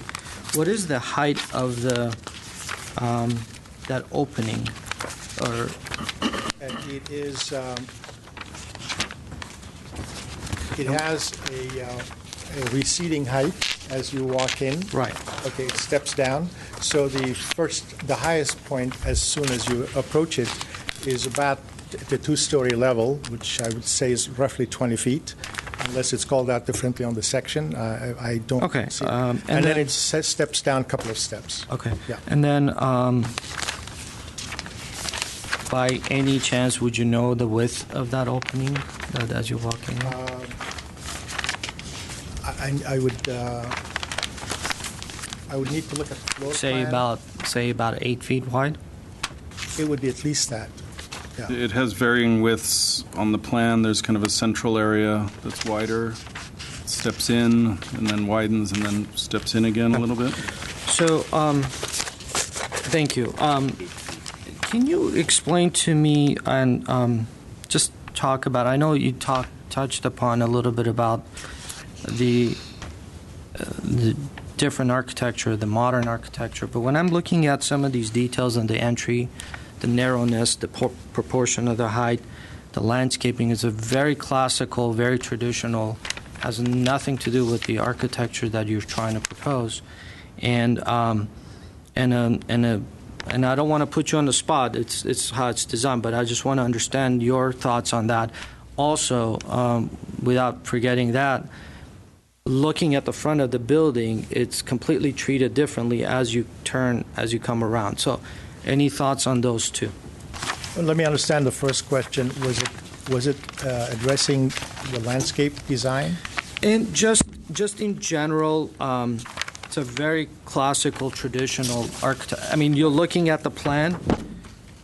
If I have no perspective or elevations, if I look at the plan, it's another traditional, classical Spanish, however, Mediterranean building that we would look at. Right. But when I look at the elevation, it's completely. Right. Well, I think the plan of a classical architecture is not, of concern to deal with if you still want to get a contemporary look developed. That there are levels of contemporary. The previous project, was very classical, but it was called contemporary. This is a little bit more modern than that style. I'm not comparing other projects. I'm comparing your site plan versus your front elevation versus the side elevation. I don't see any conflict with the floor plan and the architecture. I think that blends well together. I wouldn't be here if I was concerned about it. No, I just wanted to get your thought because it's two different.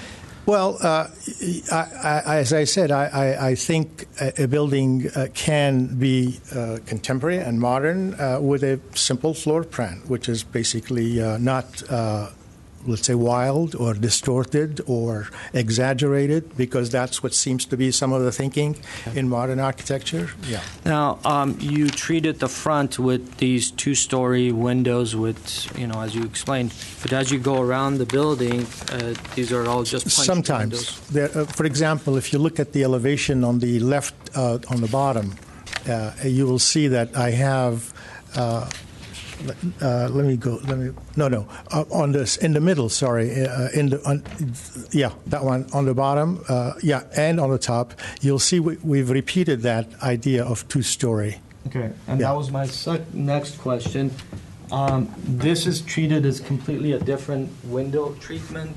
We don't have a window schedule or any kind of a window detailing, so I'm not sure how that comes about.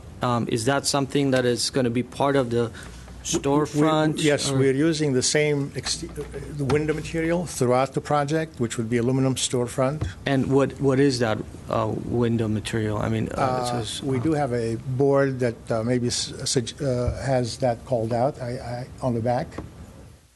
Oh.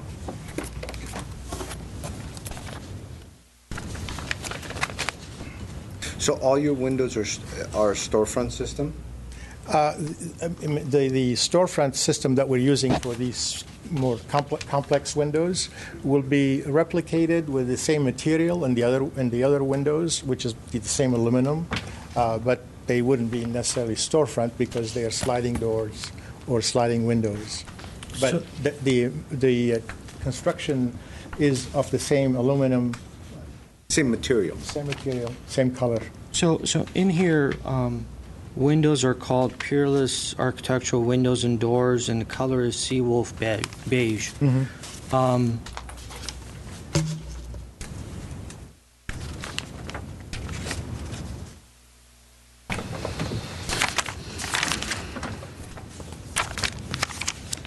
I believe that's the referencing this. Okay, so that would be the. So everything is that natural aluminum color, or is it the beige color? No, the natural aluminum color. Yeah, the beige color I think is called out for some other part of the stucco. I see. Yeah. So all the windows are natural aluminum. Right. That's right. The sample is a plastic. Yes, but as close as we could replicate the aluminum color that we wanted. Yeah. Thank you. Yeah. Any other questions? Yep. So in reference to the setbacks, I'm looking at the setback calculation sheet, which is labeled A 2.1. And so are the first, second, and third floor basically 11 feet, let's say? I think to help Like in explain this that. section over here, it Right. says 11 feet. Is it? Yeah, it is. We're starting with 11. We do have some further recesses from the 11. As you So- go down the facade? Yeah, so if you look at the side views, you'd see the white color stucco, that would be at the 11. But then the darker color stucco would be recessed further back. And so, for example, that 11 is this white stucco. That's correct. And then is this popping out, or is this? Yes, it's popping out, I believe, about a foot 12 or 18 inches, and it's allowed to do that because it's on the First two first two floors. floors. It's still beyond the minimum, past the minimum. And is the fourth floor set back? Yes, it is. I do have an animation of this in 3D, which I think Jay could probably play. Bird 3? We've We got the first request three, the lighting to go down so we can actually see the animation. Well, we're not supposed to, but that's why we have that screen there. But if Rather wants to break the law, that's okay with me. that screen would be fine too if that's just where a you want to minimal, show it. I don't know if that shows up there or. I can't see that. No, we can see it. Perfect. Hopefully it'll. GTV6 calls, well, rather, GTV6 won't go for No, I that. think they can see it. GTV6. Well, they may cut back to you guys when you're talking. I think that's the issue, so see if they call. Do you need to control this, Gar? I think that's working okay now, Jay. Thank you. It's a little bit of a stop and go because of the computer. No, I'm stopping it. You are. Okay. So we're walking, taking a look, bird's eye view around the building. So we are looking at the rear side of the building now, and then, and it's articulated. And now we're looking at the east side of the building. It's articulated. The fourth floor you see is set back, and then we're moving to the front again with the massing really articulated, with the fourth floor being way back. We have another video that shows walking up and down the street looking at this.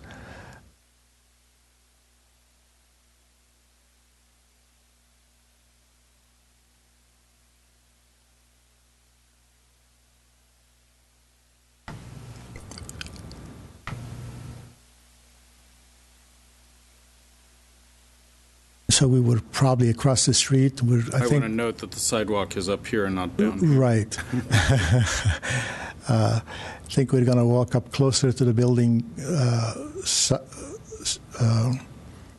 sidewalk location at the frontage. We're still, I think, across the street at this point. But as we come close to the building, that's where we are. We're basically at the sidewalk now, moving to the front entry. And we've got another one that is the fourth one, Jay, which is the courtyard. And this is giving us a little bit of a hitch in stop and go, but that's the central garden with the rec room at the one end of it that opens up. This is the elevator.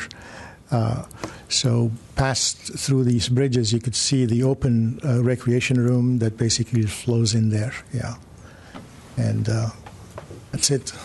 You go back to the first one. I was hoping no one would ask that because I turned it off. Is it on?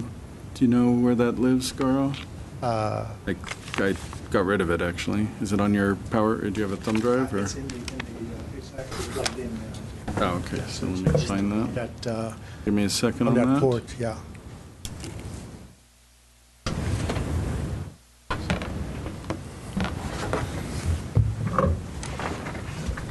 That's the first one. Bird yeah. 3? Yeah.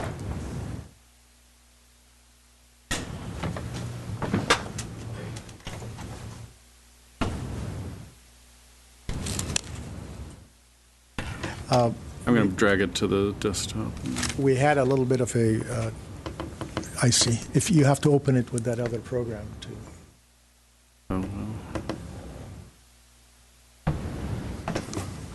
Any other questions? No, I had a question, actually. On the plan, I know you mentioned the roof deck, but I don't see anything drawn up on the roof deck.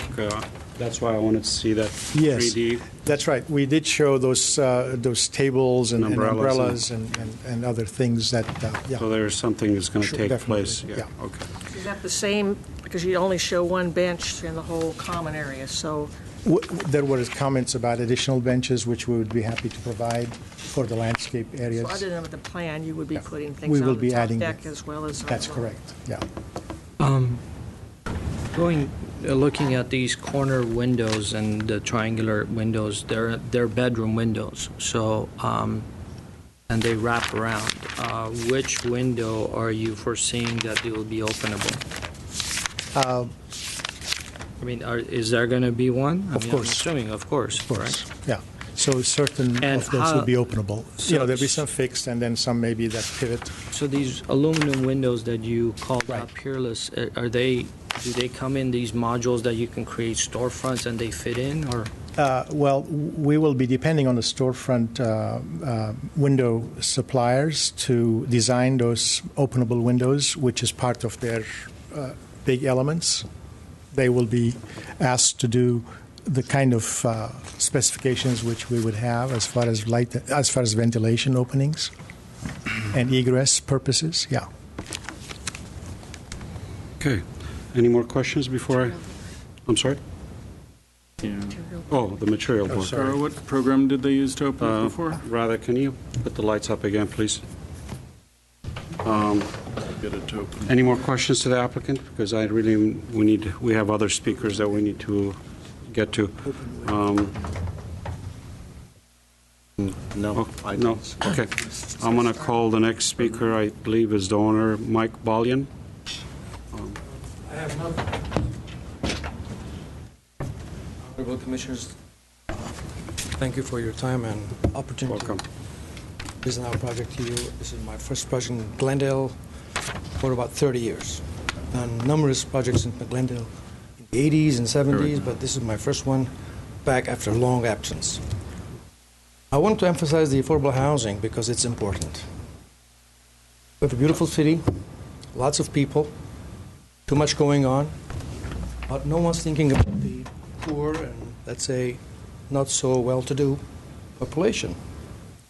And some of those neighborhoods, Windsor, Maple, Adams, have been neglected. The emphasis is the Brand, Central, and all these high-rises and, hundreds of units. This is meant for the common resident, people who cannot afford to buy $800,000 as a condo. It's for them. Also, it's also to bring some elegance to some of these projects that you walk around and you look at and you say, what's going on here? Is anybody monitoring this design, the quality of workmanship and aesthetics and architecture and so forth? So I wanted to bring also an elegant design combined with an affordable element so that people can enjoy the quality of life. They live in a nice building, even though they're making $60,000 a year, but they can be in a building where people have, $100,000 a year income. They can live together in a nice community. I've done a number of these in Pasadena. It's great success. I think the city needs it. Windsor Street has been neglected. I called it Nor Windsor because it's New Windsor in Armenian. So we're trying to revive Windsor. We're trying to revive some of these neglected neighborhoods in Glendale. Modern was by choice. Actually, got us with a very traditional design, which I didn't like. We wanted to go to the future. We need to move on to the future. And we might have some issues with some of these, colorful, eccentric. I don't think it's too eccentric. I think it's a statement that says we, the community on Windsor, we can live in a modern building. We can live in a nice building. We can live with the future. We are not going to neglect it behind. Everything that we've asked for is by right. We haven't received anything that was given to us or, we kind of stole from the city or the design review. We're welcome to listen to all of your comments about design, color, articulation, and I'll do my best to make sure that this building fits and acceptable and sets an example in Glendale. So I'm happy to be here, delighted, and would like to hear your comments. Thank you very much. Okay, we'll go to the next speaker.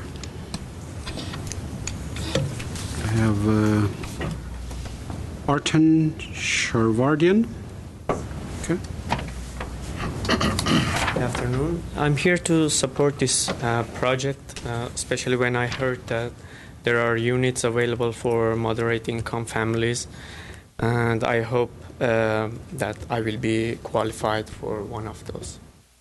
Especially other parts, especially north parts of Glendale, are overpriced.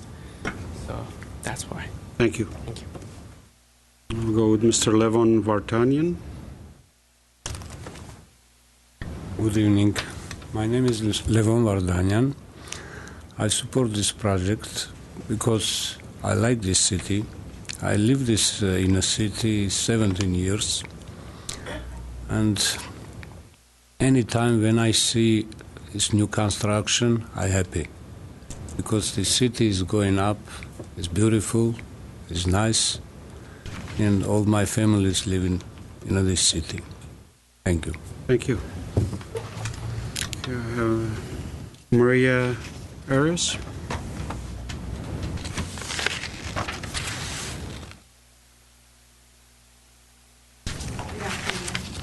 Evening. My name is Maria Arias, and I live at 818 Mariposa Street. I believe our property is at the south side of the new construction. New construction is great. It's nice, beautiful building. I'm speaking for our homeowners association. We are an 8-unit property, and I'm here to talk about our concerns, how it will impact our day-to-day living while the construction is being done. Well, first of all, we're a 2-story building, and they are a 4-story building. There will be a lot of debris and dust. It's a given. It's a construction, and that's natural.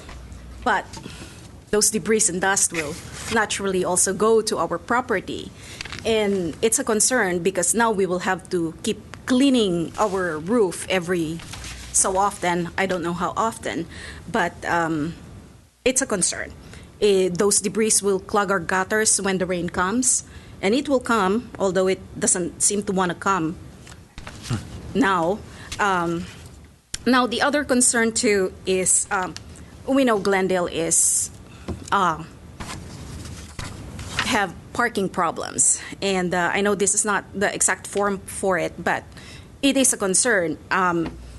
This new construction has 59 parking spaces. It seems a lot, but it's 34 units. Everybody knows that each dwelling has more than 2 cars per unit. Everybody has different job sites, job locations, and schedules.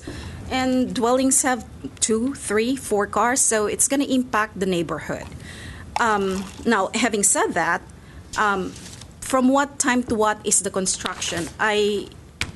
Is there going to be a weekend construction? And then during the weekday construction? How does it impact? There's a school. It's a school zone. How would it impact that school? We are already congested with the traffic coming in from the school. So, and during construction, there would be trucks bringing materials. That's normal. Again, that would add to the congestion. It's a concern. I'm not saying that it shouldn't be done.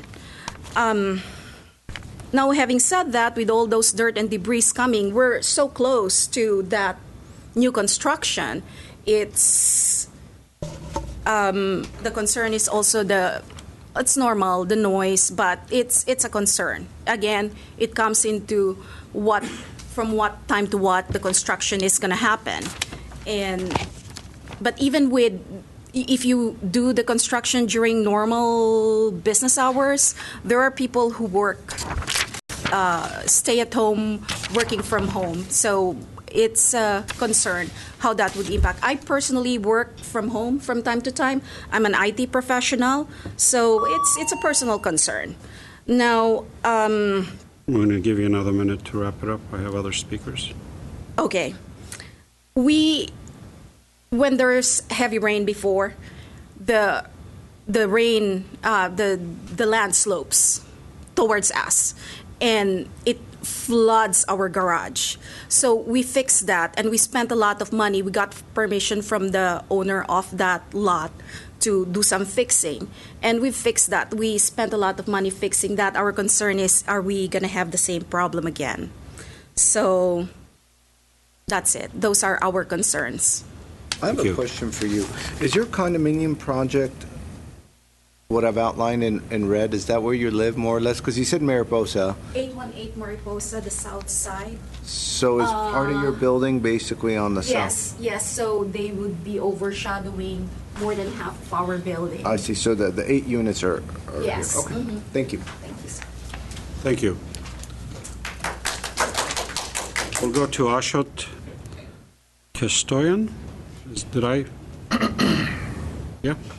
Kashishin. Oh, I thought it was it. Okay. All right. Come on up, Mr. Ashot. Right. I'm here to support the project because me personally grew up on Chevy Chase and Adams. Lived there my whole life. Went to Roosevelt Middle School, Glendale High. And since having a project like this where it could be something affordable, I'm a newlywed with a child on the way. So I think it'll be a great opportunity to live in a newer building and affordable. So yeah, I really support the project. Thank you. Thanks. I'm going to go to Kirk Garabetian. Oh, I'm sorry, this was the wrong one. Those are all the speakers. I haven't, unless if anybody else wants to speak. Also, Mr. Chairman, if I may, just so that it's in the record, I received 7 correspondences emails from the public, which were provided to you. Most of them I received today. So from Jamie Abrahamian, from Virginia Jones, Jessica Jacobs, Angela Fell, Angie Sanchez, Lourdes Sanchez, and Sylvia Trujillo. And these are the ones here. And those letters. And all of these constituents expressed concerns as stated in those emails. Thank you. I'm hoping that everyone has. We taught him how to hit a baseball, how to hit a receiver, the strike zone, the net.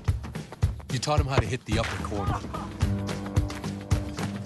You even taught him how to hit the open man. But how much time have you spent teaching him what not to hit?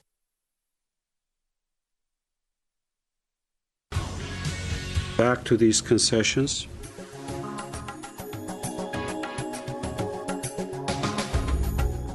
The message is clear. After years of low rainfall and worsening environmental conditions, our water reserve levels are very... I want to see what's going on. I don't want to be asked to read. It might actually be recorded. There they go.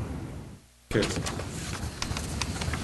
Just to clarify, Mr. Zovak, so when we deliberate, before I give the opportunity for rebuttal, we cannot question the height. These 3 concessions we cannot question.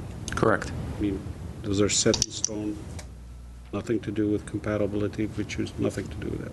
Correct. Okay. Okay, I'm going to give the applicant, Mr. Manassian, a few minutes to rebuttal if he has anything.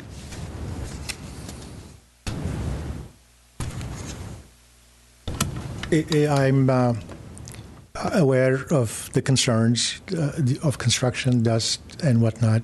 We do have a developer who is seasoned and has extensive staff and will conduct the construction, I'm sure, in an exemplary manner.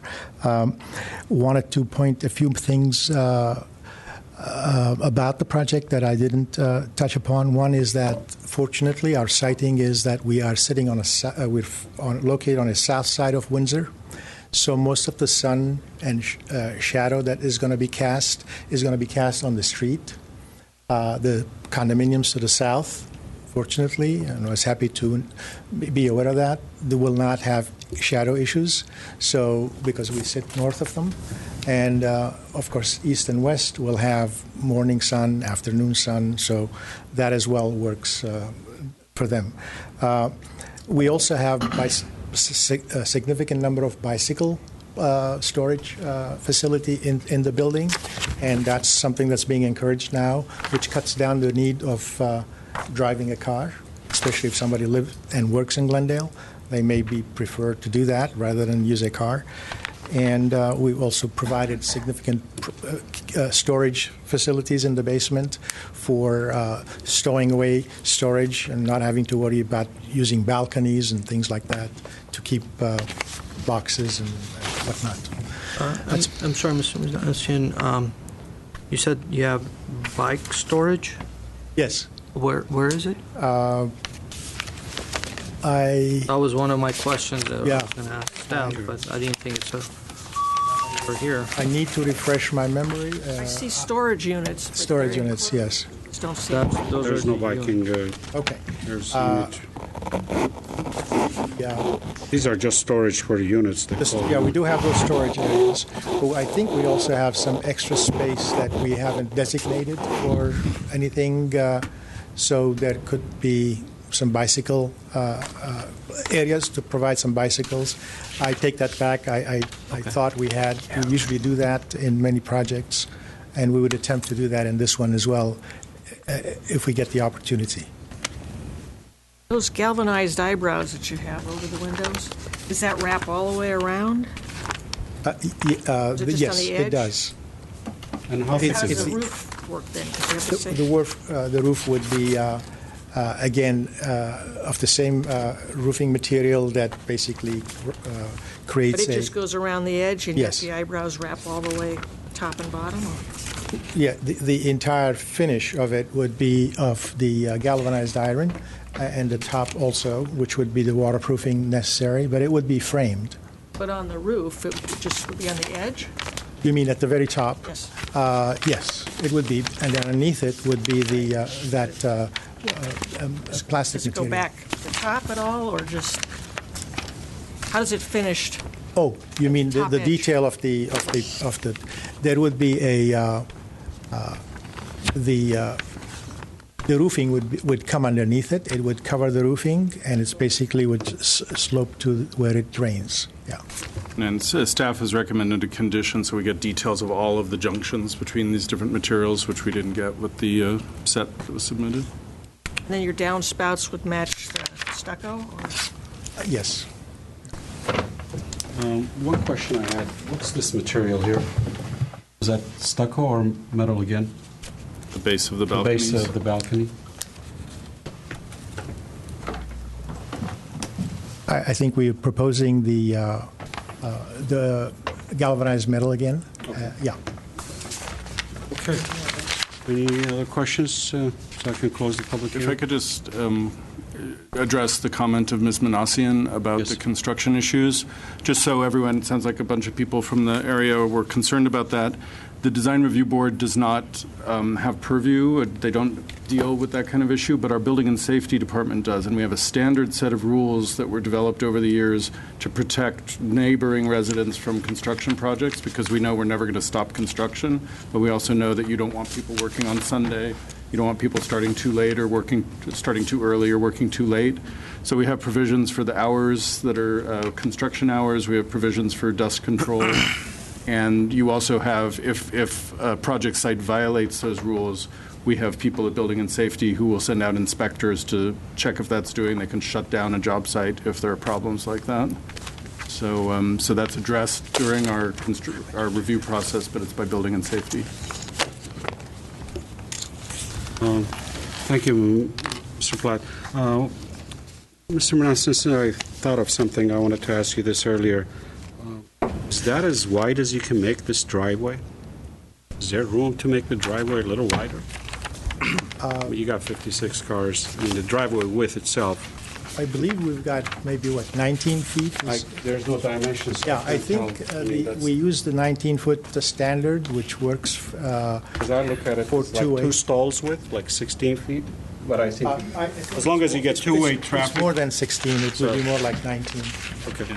As long as we can get some two-way traffic in there. Right.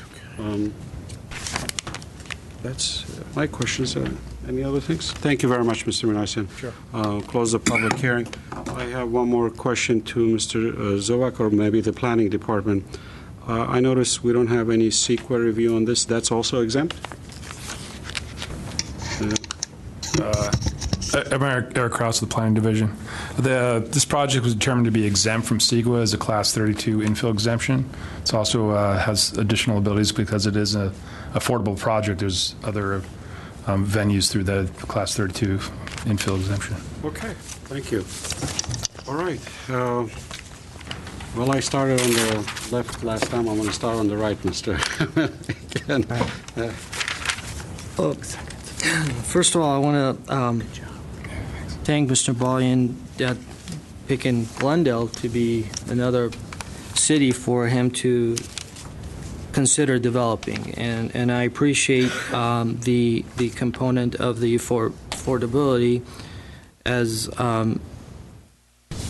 we all as I deal with a lot of personally projects that we deal with, and we're constantly in a battle of creating affordable versus non-affordable or regular housing and making those numbers work for developers to proceed that. I think it's a challenge, and I commend the architect being able to develop a design that is worthy of developing and actually pencils out. So I commend you on that, and I appreciate the direction that the architecture has taken. In some cases, designing a simple contemporary architecture, in my opinion, it's in a lot of views people see, they think it's pretty simple, but it's not, because what you're doing is you're dealing with volumes and fenestrations, especially when you're dealing with a lot of zoning conditions and zoning constraints and setbacks and heights and FARs and all that. And then at the same time, all the factors that are being placed by not only the city but as the developer to make this project work, and the size of the project and so forth. So having said all of this, I'm going to concentrate my comments on the design on its own, and the detailing and the items that I saw, that I think by addressing them at certain level and however we decide on, I think it would definitely take this project to the next level, in my opinion. I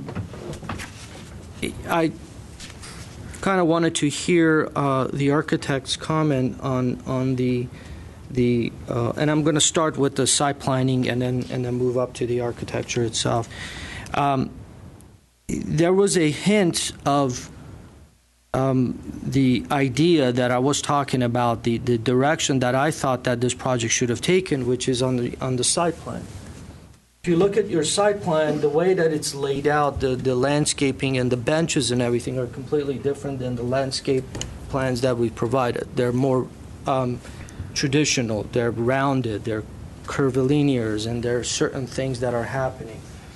In my opinion, I think that direction that you have on the site plan may have come first, and then that was developed to the next phase as we've seen on the site plan. I think, in my opinion, in more of a cohesive design that dictates the architecture that we're looking at, I think it's really important. And that translates to the exterior. I think creating these rounded curvilinear edges and so on and so forth, I think there's a really good opportunity for us to deal with some, and I'm not sure, and I'll leave this to Ms. Palmer to address some of these drought-tolerant conditions, but I think definitely we have the opportunity to propose something very contemporary, very modern, that will enhance the architecture, the background that we're going to be proposing. Creating an entryway that is 20 feet tall, 8 foot wide and having new classical detail ornamental. It has nothing to do with the architecture that we're working with. Looking at the overall detailing in the architecture, I think the biggest I categorize it as fenestrations, windows, how they're treated, the volumes, how they're placed, and the coloring and the emphasis that you've created with use of these different materials. I think by taking the notion of modern and contemporary and the openings and windows that you're proposing to the next level, I think is really important. I think by just throwing the hint of, and I'll be clear, I'm not going to be vague about this. Looking at this little detail, which is very, very important part of this front elevation, and looking at this front detail, you indicated that the centerpiece is opaque, is a spandrel glass. So I think there's a really good opportunity for us to put mullions at the floor joint. Get rid of some of these mullions, open up some of these windows, and create some glass and glazing and work with a storefront system.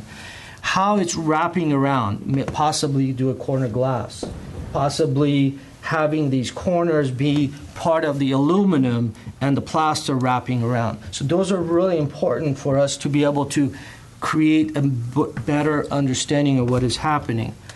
And then taking it one step further, not allowing the contractor design the window openings and infills. I think you as the architect should take that in hand and start studying some of that details in architecture. Same thing with this. You got these 2-story windows that you have the really cool opportunity to create these large floor-to-ceiling windows for these spaces, but by some breakups. I think those are really important. Keeping these eyebrows consistent and be useful is really, really helpful in this simple architecture. And we'll talk about this as I get to the south face.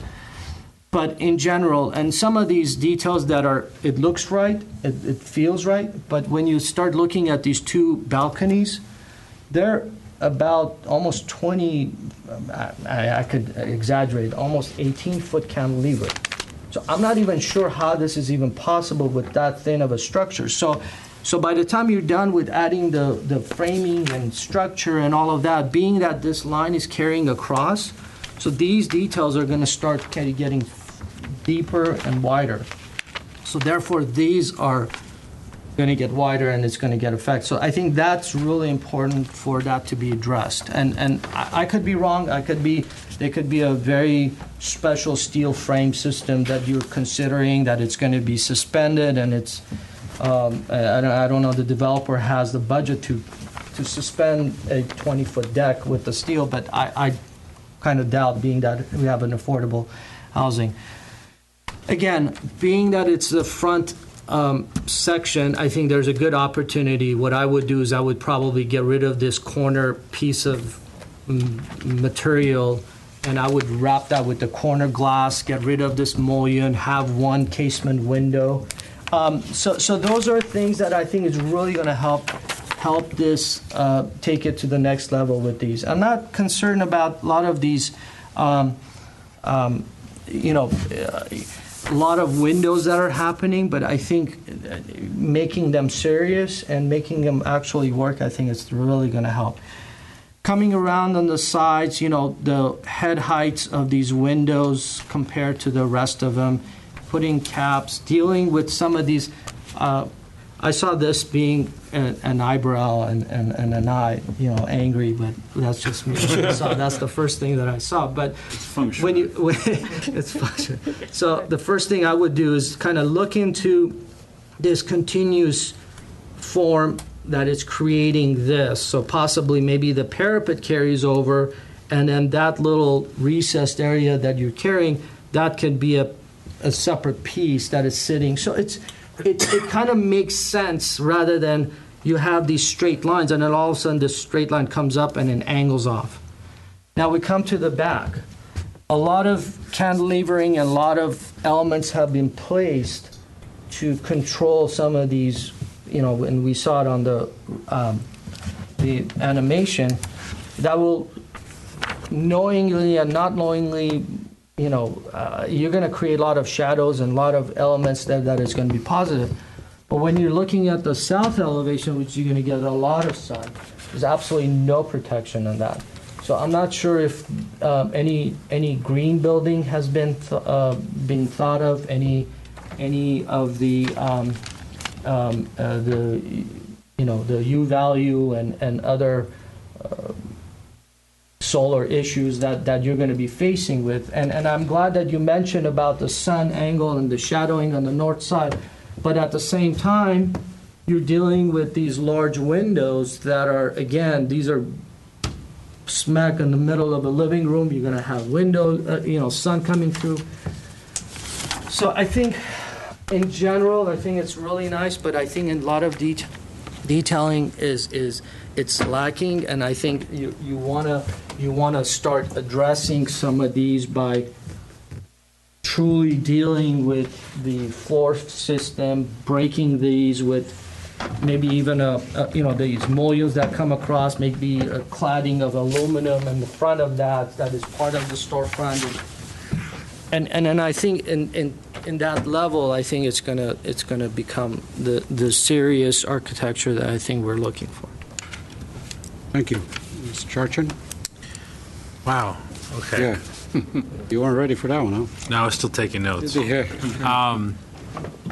I like this project on a couple of bases. One, this is truly family housing. A lot of what's been built in Glendale is not. You have a mix of units, you have the affordability component, and you have this fairly smack dab in South Glendale. So I think these are some very important considerations, given the fact that our hands are tied as to some of these elements. Okay. Now, I actually walked the neighborhood and to get an appreciation of this space, and the depth of the lot, I think, provides for the type of structure that we have there.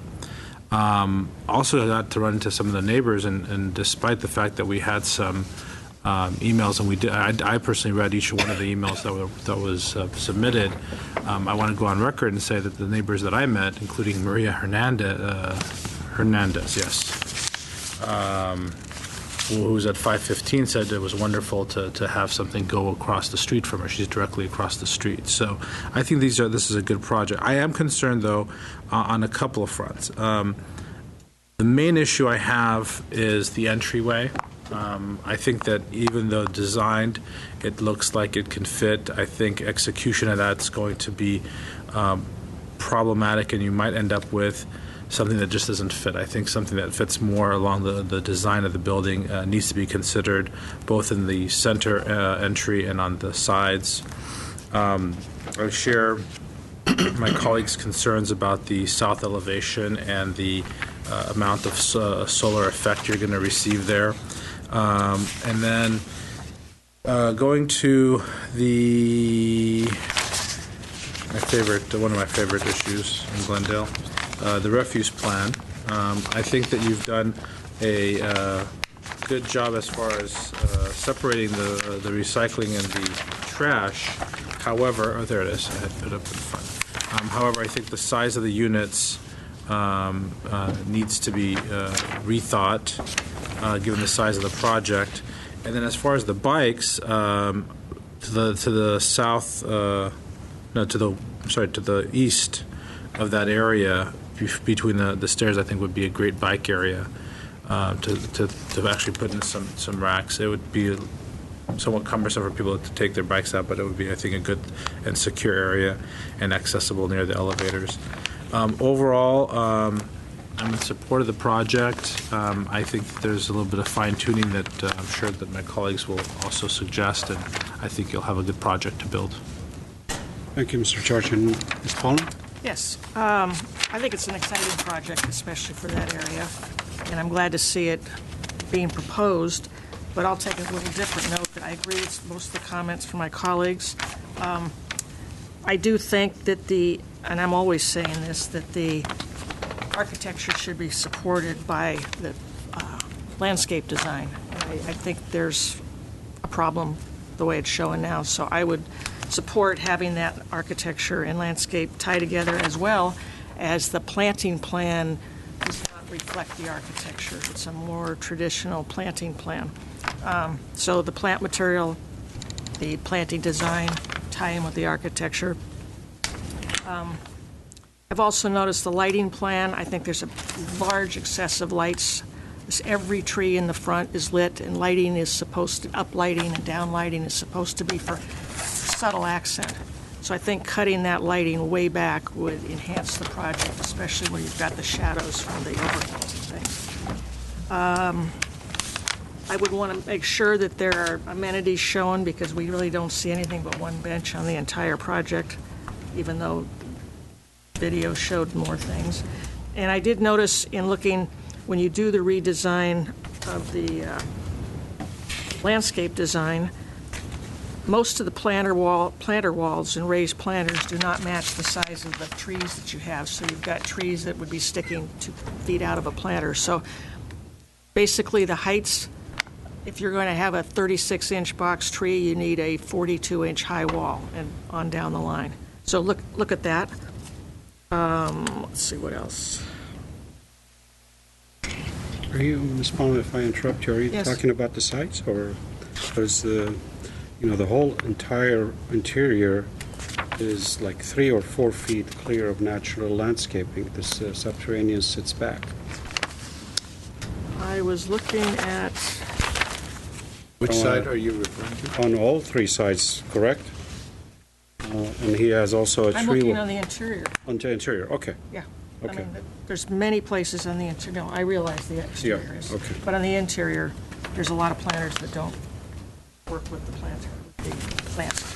And that on the planting plan, that you make sure that whatever plant material is chosen, that it's on our drought tolerant list, because you've got maybe a third of them don't comply with that. So with that, I think that's good. Thank you, Ms. Palmer. Mr. Simonian. I generally agree with many of the comments that were made by the board. And by the way, this board very much appreciates that 3-dimensional rendering that you've done, the fly-through. It's a complex design. There's a lot of facets to it, and there's a lot of undulation that's happening, especially with the 4th level, et cetera. So that was very helpful to visualize it. And as far as the general language of the design, a contemporary design has been supported by this board many times in the past, and this is a project that certainly could be achieved and could be worked out on a modern level. As Mr. Malakian pointed out, though, at times, most of the time, I would say, is to design a contemporary building. It's more of a challenge than than some sort of a traditional design, because you can't really use moldings and you can't really use all those other components that classical architecture has, and so it becomes more of a pure shape. There is a sense of simplicity and there's a sense of lightness to the design as depicted on the renderings. However, once you really get into the nitty-gritty of those cantilevers and the details and the corners and the windows and how the exit requirements of the bedroom level is going to work out, and can you get a storefront system to open up? To my experience, the answer is no, and you got to do a built-in system within that. So all of a sudden, the mullions become much thicker, and now you have a thicker window system, and little by little you start eroding away the lightness of the design, and those are very important to point out and to work out. And so I strongly concur with those comments as well. Overall, the use of the roof deck, I think, is a nice touch. Doesn't happen as much in Glendale, but this is almost one of those situations that begs for it. I would I think it's very important, though, especially you're on the fourth floor, is to be able to manage the roof deck in such a way that it's stepped back, and so you don't have people right at the edge, so it's not overlooking onto the neighborhood, and so stepping back some sort of a buffer, whatever it might be, so you don't have that conflict where you're not affecting the surrounding properties. The amenity packages become very important, I would imagine, especially in this part of Glendale, whether it's family get-togethers or whether it's the barbecue or whatnot. It's something you really got to look into and how to control it. You have a recreation room which is going to get used. Where is that outdoor barbecue area? How does it work? Is it occurring on the downstairs or is it upstairs? Because that's really going to affect the quality of life of all the residents. And so that's something to be mindful of as well. It's nice that one of your concessions are not setbacks, that you were able to work that out. So overall, the layout of the building within the site works. Now we just got to work on the details to make sure it's as light and crisp as depicted in the renderings, and that becomes the hard part. So I don't want to reiterate a lot of what's already been said. So with that, I'd like to say those are my thoughts. Thank you, Mr. Simonian. I do concur with my colleagues. I think the project is in the right direction. I like the elements that have been created in the front especially. And I do agree with the comments Mr. Malikian said about the corner and the returns of the mullion. But I wish really these unique elements that you've created in the front, if they're carried somehow to the sides, because to me the sides are just boxes, and they're just coming in and out, and it needs a little more. Whether it's embellishment or additional projections. But I think in my opinion, you've done such a good job in the front, but the sides are kind of plain, and I like to see some of these elements, whether it's one or two, carried to the sides. And this material that you're using, the laminate, I think it's a good quality material, and it needs to show more, especially the projection that you see on the sides. They're very minimal. I think you mentioned 1 foot. If there's a possibility to increase it a little more, because you need to wrap this material around, it gives you a little more edge there. And I do agree with also Ms. Malikian, and I think Ms. Art Simonian said that, is this corners, these mullions that are occurring, we want it to be as depicted here, not something that you're going to fabricate and work with it. And I do like to compliment you on we rarely see, designs that pull the subterranean to the interior and create natural landscaping.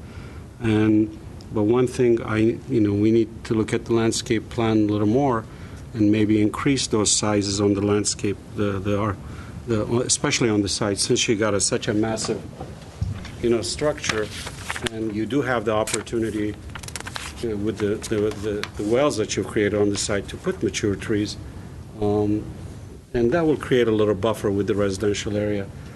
And with that, I'm ready to take a motion or review the conditions. Although, one thing I want to add, this project is, we're starting to see a few of these as they come. I appreciate the fact that we're creating affordable, moderate housing, but we're going to see this more and more, and this may be a good example that we, show applicants, how you achieve it. Although our hands are tied with the zoning rules, I would have liked to see more common area. I don't think the AE was necessary in this case. I think there is enough room to create, but again, it's given, it's designed, because the size of such magnitude of project, I know you have good private areas, but the common areas, I'm relying on the small courtyard and the roof deck. If I calculated this correctly, my common area should have been about 6,300 semi-square feet, and we're not even close to half of that. I know this is SB 18 project, our hands are tied, but I'd like to see a little more in the future as far as the common area. A sizable project like this is really wise to have a little more opening. And a developer, property owner could volunteer that, but again, we Yeah. can't require it ultimately. I understand. I mean, it's given already, but I think this project could have done without the AE in my gut feeling. But again, the direction, the elements it's created, the roof line, I'm sad of it. Like I said, is only the sides that it seems very plain. It doesn't compete as much as to the front elevation. I mean, but again, I'll leave it up to my colleagues to make further comments on it if there is need to. The roof line at the south, or? Well, I'm satisfied with the roof line. It's just some of the, I know it's simple, but it needs a little more articulation, something else. I mean, maybe a little more. And maybe bringing some of the sides to the front and simplify some of the front. Yeah, or he could do that too. But truly, I'm happy with the front. Yeah. The front elements. I'm just saying. But let's read the conditions, Mr. Sure thing. I think we had agreement from board members Malikian and Palmer about the disconnect between the proposed landscape plan as well as the plant materials and the design of the building. So the condition would be to revise the plan and palette to reflect the more contemporary design of the building with drought-tolerant landscaping. We heard that the tall entry was kind of out of scale and should be redesigned to better relate to the contemporary design of the building without the neoclassical kind of column elements that are found in that area. A condition that the double height windows should be revised in their design to de-emphasize the amount of spandrel panels and highlight the floor plates themselves with mullions representing those and producing taller window glazed areas. At the corner where the windows wrap corners, the condition would be to actually wrap the glass around the corners at those units. Or they can emphasize the corner by in aluminum rather than a stucco, so it will be part of the storefront that it's wrapping around. Okay, so we'll just make sure either that, or is acceptable. Okay, so the entire glazed unit will wrap the corner within the stucco opening, whether it's a butt jointed glass. That's what they have, but you just wrap that or corner an aluminum if they can. Okay. I don't know if this would be a consideration or condition for staff to review the cantilevers at the front balconies just to ensure that we're not going to get beams that are so deep that it's going to affect the appearance of the design. I'm just acknowledging that, and you guys should be aware of it. So I don't know if it's if they're going to design something, it's going to be different. Yeah, well, or then we'll just, as long as it's consistent. Yeah, we often have conditions for staff to verify that the beam depth won't affect the ultimate appearance of the building from the front. So, at the I guess this applies also at the thing about the corner window units applies where we have the canted kind of window surround. You want that to actually be a corner window? Yeah, that would be. At the side elevation on the east facade, there was kind of a disconnect with the roof lines at the rear of the building, so we'll look for a more harmonious composition at that I think location. all throughout the whole thing. That was all over? Just carrying those. In the front, it's not happening as much because what they're doing is what is happening is that the portions that are actually jogging out, they're actually putting this black canopy. But whereas on this side, they're just the flat plaster is just kind of zigzagging up and down. Maybe even they can use the same details. Maybe like maybe a parapet cap or something that matches. So we matches have or something that a termination for those facades. So that or lower that angled piece and. Okay, so we'll find a way to revise the kind of flat parapet elements to make them better blend in with the rest of the design. We're going to include a condition that at least a portion of the south deck should have some sun protection over it. Board Member Charchian also talked about the entryway, and I wasn't sure if you were talking It was about... captured. Okay, that's earlier. good. We're going to see if we can add a bicycle parking area to the east of the stairs in the parking garage. We're going to ask that the trash area be enlarged so that the bins we'll ensure that the bins reflect the unit count to whatever standards integrated waste requires. We'll revise the plant materials like we mentioned. We're going to ask that the number of lights and the intensity of lighting at the front be used, and that the lighting in general for the landscape be used for subtle accents rather than overall lighting. Lighting the street.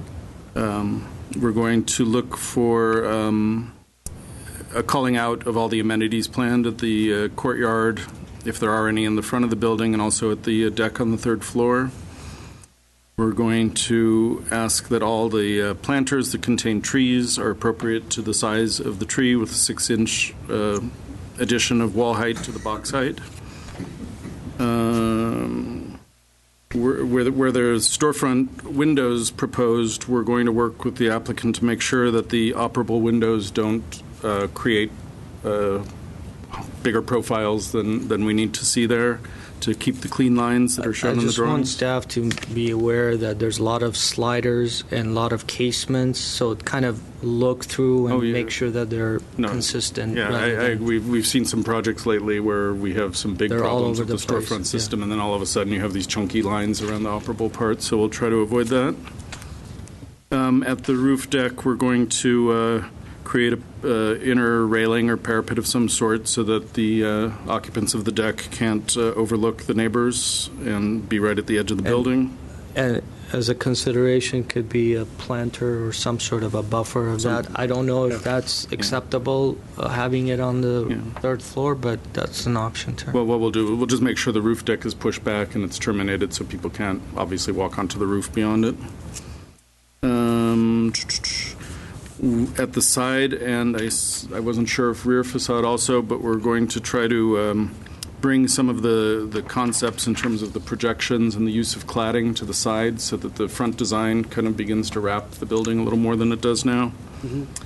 The projections at the sides, the little bump outs that are just 1 foot deep, there was a condition to increase their depth so they provide a little more relief. At the perimeter planting areas, we're going to increase the amount of plant screening so that we can create more of a buffer between the project and its neighbors. Size and... Size-wise. Size-wise? Height-wise? Yeah. Okay. Height. And then we had 6 staff conditions. We haven't heard that we talked about adding more of the laminate siding. I think the conditions to move that around the side would encompass that. We originally thought that it might be good to have more of the laminate siding on the front facade, but we didn't hear from the board, so we'll eliminate condition 1.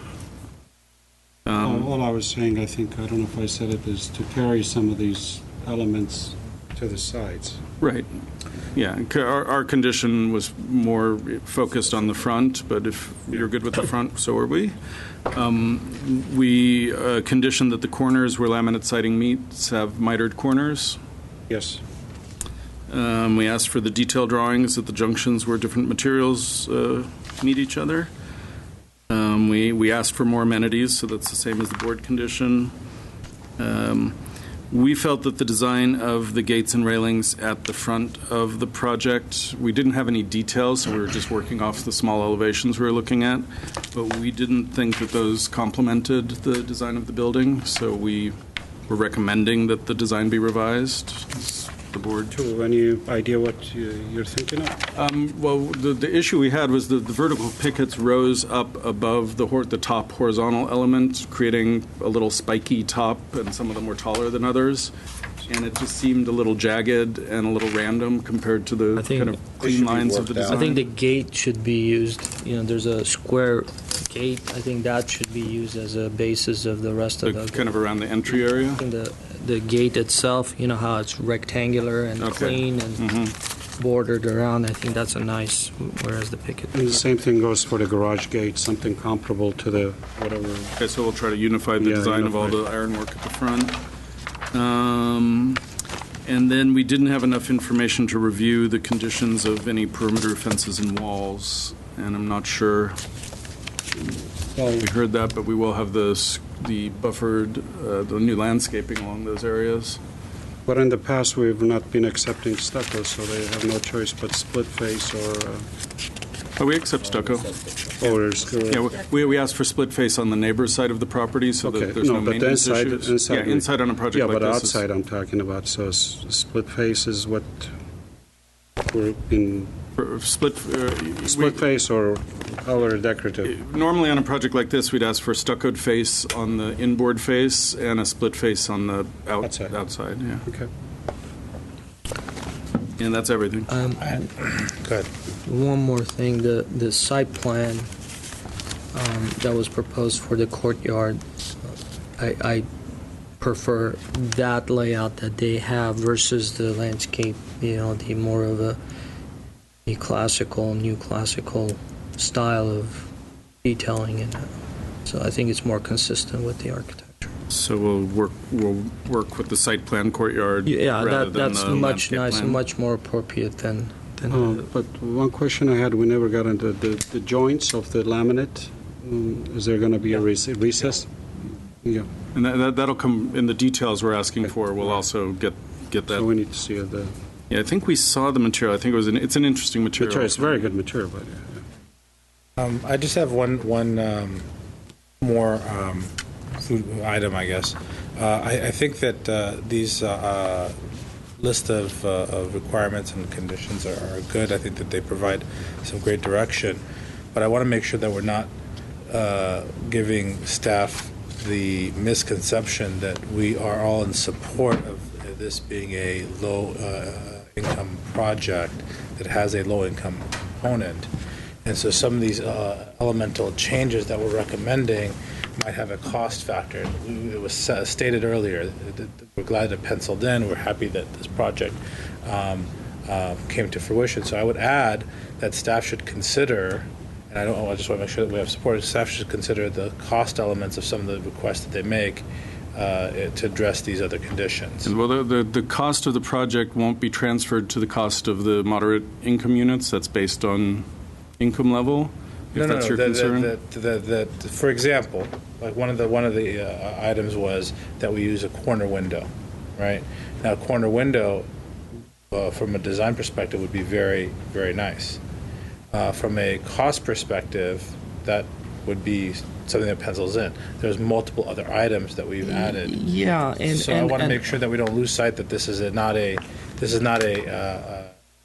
market rate project. This is a it's primarily a market rate project with some moderate income units. Yeah, I think they have the choice of going with a very simple architecture, coming in knowing that there's a moderate. So we would have probably supported whatever it came from. So in front of us, but if it is coming as a detailed, modern, architecture, I think we want to make sure that at least they're consider and absolutely consider, yeah.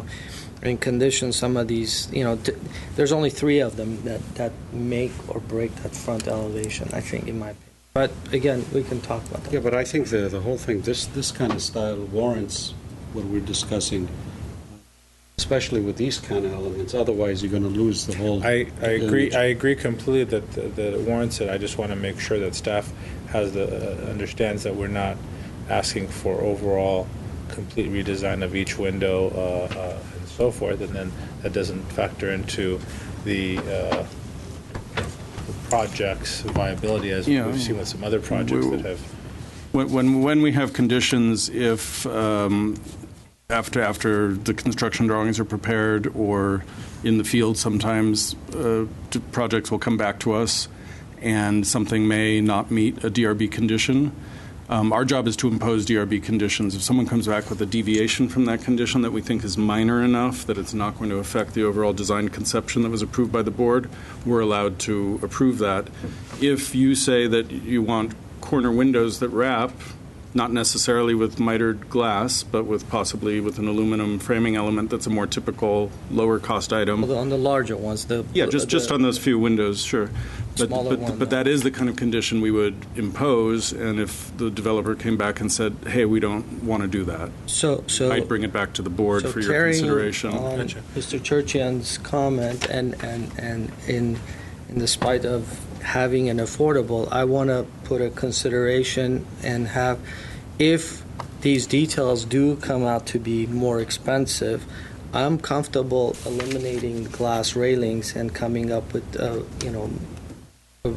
some more contemporary, other type of a simpler railings.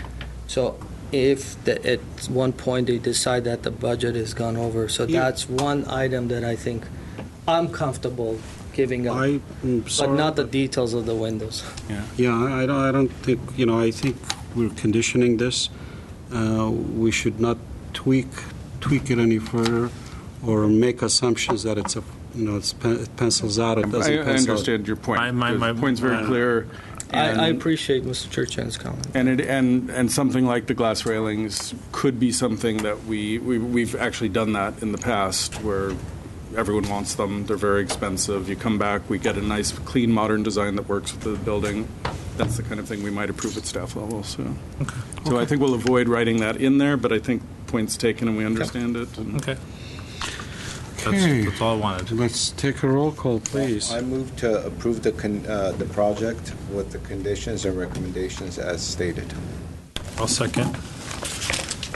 Okay, a motion was made by Mr. Simonian and a second by Mr. Churchian. This will be roll call. Mr. Churchian? Yes. Ms. Palmer? Yes. Mr. Malakian? Yes. Mr. Simonian? Yes. Yes. Next time. No, we're not. We're not done, I know. I'm just pulling you up. Yeah, we got a few minutes. Yes, from, Mr. Chairman, the- we have 2 minutes from minutes, two yeah. separate meetings. First one we have is from March 26th. Are there any changes, or can I get a motion for?